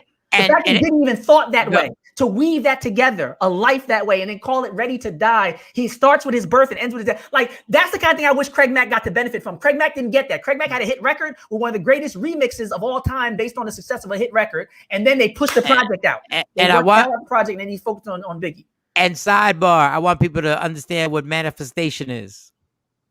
Because the same person who was talking when he died at the end of that album was the same person with him when he died on the night he died. Yo, Big. Be very careful when you manifest. The same vibes. Yeah, and I want to say this about LL Cool J with the breath control. Nobody really wants to do a verses in Madison Square Garden and have LL perform any of his songs. That Mama Said Knock You Out, Apollo, it was classic. I remember a couple times we did Mama Said Knock You Out with the I mean, nobody wants Mama Said Knock You Out. Growling. Hold up, nobody wants Rock the Bells. Nobody wants Radio. I'm Bad. Nobody wants that Smoke when there's 10,000 people. On the Nas album, that Eminem verse is crazy. Oh, that Eminem verse on the Nas album. Eminem verse is one. I'm just listen. I don't verse of the year. Listen, I my favorite rapper of all time is KRS-One. I've never heard anybody do with words what Eminem does. Cannabis was kind of did you like Cannabis like that? I really like Cannabis. I just don't think anybody has ever hit the level of what Eminem is doing. And Eminem right now is still a freak show with lyrics, and he's about to be 40. And you know what tells me that too? Like, people who respect it. Like, there's a reason why Drake never crossed paths with M, even when it was like little sub shots that M was throwing at everybody on like Rap God. The reason why Drake didn't jump up is because people know. Like, people know. Like, I remember when Foreman got back in the ring and almost beat Holyfield. Because people are like, oh, he's so old. Like, yo, certain people, leave them alone. Ether taught a lot of young rappers who study the game. Because I remember when people were not talking about Nas like that. And I remember people saying that Nas is done after Takeover. I was one of the people like, let's not count Nas out. If you've been around long as I've been around, you would never count Nas out. Right. And you would never battle Nas if you didn't have to. And I think people look at Eminem the same way. Leave him alone. Yeah. Rakim said it. What all the top rappers were on an interview and they went, leave him alone. Leave him alone. Yeah, leave him alone. I'll give you another one. I just heard Nas and Lauryn Hill's new song. Nobody jump. I'm gonna tell you right now, y'all better leave Lauryn Hill alone. Oh my gosh. Y'all better leave Lauryn Hill alone. Lost Ones was a response to LL. Oh, yeah. Yup. So the only person that ever really came at LL and kept their career intact without getting totally spanked, you might win some, but you just lost one. She was admitting who he was. I know you're a career ender. I know you got a lot of hits and a lot of battles on it. You might win some, but you just lost one. Like, oh my gosh. Try to play young Lauren like she dumb. But man, she was going hard. She was ready to battle LL. And most rappers, male or female, would never do a whole song at LL. She's in my top 10 rappers, and female rappers. I don't even want to. I don't want to get started because I know they're gonna say she only had one album, and I'm gonna sit there and go, yeah, but give me your album that topped that album. Yeah, no, straight up. I might have to go listen to that song. I never knew that she was going after LL. Yeah, they said that was a response to LL Cool J. So we wonder what the next verse is gonna be. Oh, so if Kanye and Drake drop on the same day, who wins? And then we'll wrap this up. Drake wins. No, come on. I'm not even a Drake fan, but let's not play. I'm never gonna deny reality. I was laughing because I was looking at even like Meek's numbers, right? And Meek has like high numbers on his YouTube with the Nicki Minaj song with Chris Brown, right? On the Going Bad with Drake, it was like 140 million. And I was wondering if Drake could really improve people's numbers by like nearly 100 million. Because there's songs that Drake has with people where none of their other songs break 10 million. Drake has a song like with like people like Problem, like this, new rappers that Drake jumped on their track. Those songs would have like 40, 50, 100 million views. The rest of their whole catalog might have like 5.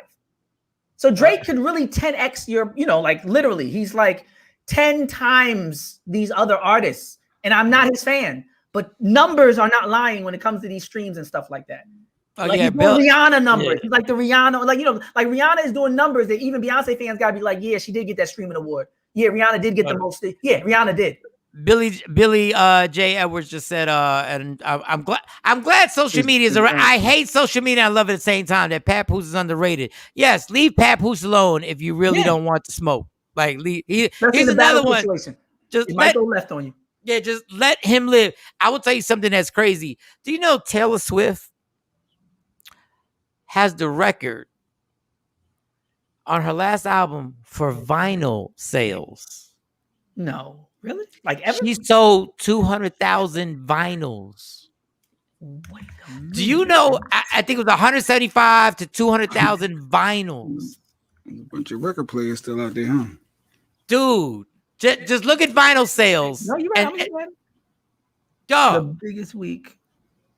Said yes. Swift set a vinyl sales record for the vinyl release of her 2020 album Evermore, which charted the biggest week in U.S. sales for vinyl since electronic tracking for sales started in since 1991. But that sounds like that's still. Who buys a vinyl? Like, there are people going out their way to buy a vinyl. The album sold 40,000 copies in 3 days.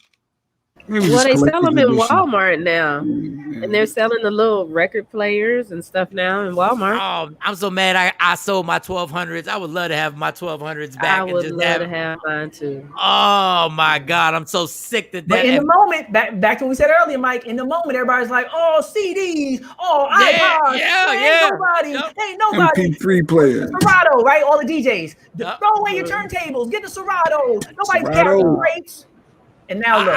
I promise you, at some point I'm gonna find some 1200s and get them back and never sell them bad boys ever again. All right, yo, this has been fun. This show's been great. Dr. Smith, as usual, has been excellent. He's here every Friday. What we got going? September 4th. I told you about people from Tyler were at the show last night. Shawn, I told you that. Okay, so Tyler, Texas. It's going to go down September 4th. Me, Rodney Perry, Lamar Jones. I'm actually taping a special that night. Me, Rodney Perry, Lamar Jones. I need y'all. It's a big deal, Doctor. He's taping his official comedy special. He just glossed over it like it's light work. No, I'm a big Rodney Perry fan just after that clip. That clip had me cracking up. I was wrong, Miss Scott. I was when Rodney poured the water under there. Oh, my God. Even before the pour, I was laughing. I was totally co-signing like, yeah, you're right. I ain't raising nobody kids, but the women do. They got that. They Hold on, what did Kathy say? Kathy said, I brought a record player from Walmart during Black Friday sale 3 years ago. I love it. I just need I need 1200s. I just don't need a record player. I need 1200s, and I need to be able to do that whole thing. All right, Sexy Mo. She's not listening because she has one of those killer migraines. So I want Sexy Mo to get better. The migraines are no joke. I just had my first 2 this year, and them things shut you down, and you sit in a dark room and you can't see light. So, Sexy Mo, we want you back. I hope you feel better. Take all that medicine. I don't care, 500 milligrams, whatever you got to take. 800, So, Michael Sean, J Black, Dr. Smith, Shawnee Scott, and you know what? How we ended. Love me for who I am, not who you want me to be, because I can never be that, and understand there's only one thing in life that's guaranteed: it will end. So enjoy every minute, every second, and understand you fight for everything. Parking spots. You fight for people not taking your lunch at work. You fight for the big piece of chicken. Well, damn it, fight for your happiness and never let anybody take it. It's Michael Sean and the Takeover Legends. Yay! Michael Sean and the Takeover Legends, where nothing's off limits. Free Agent Radio. Free Agent Radio.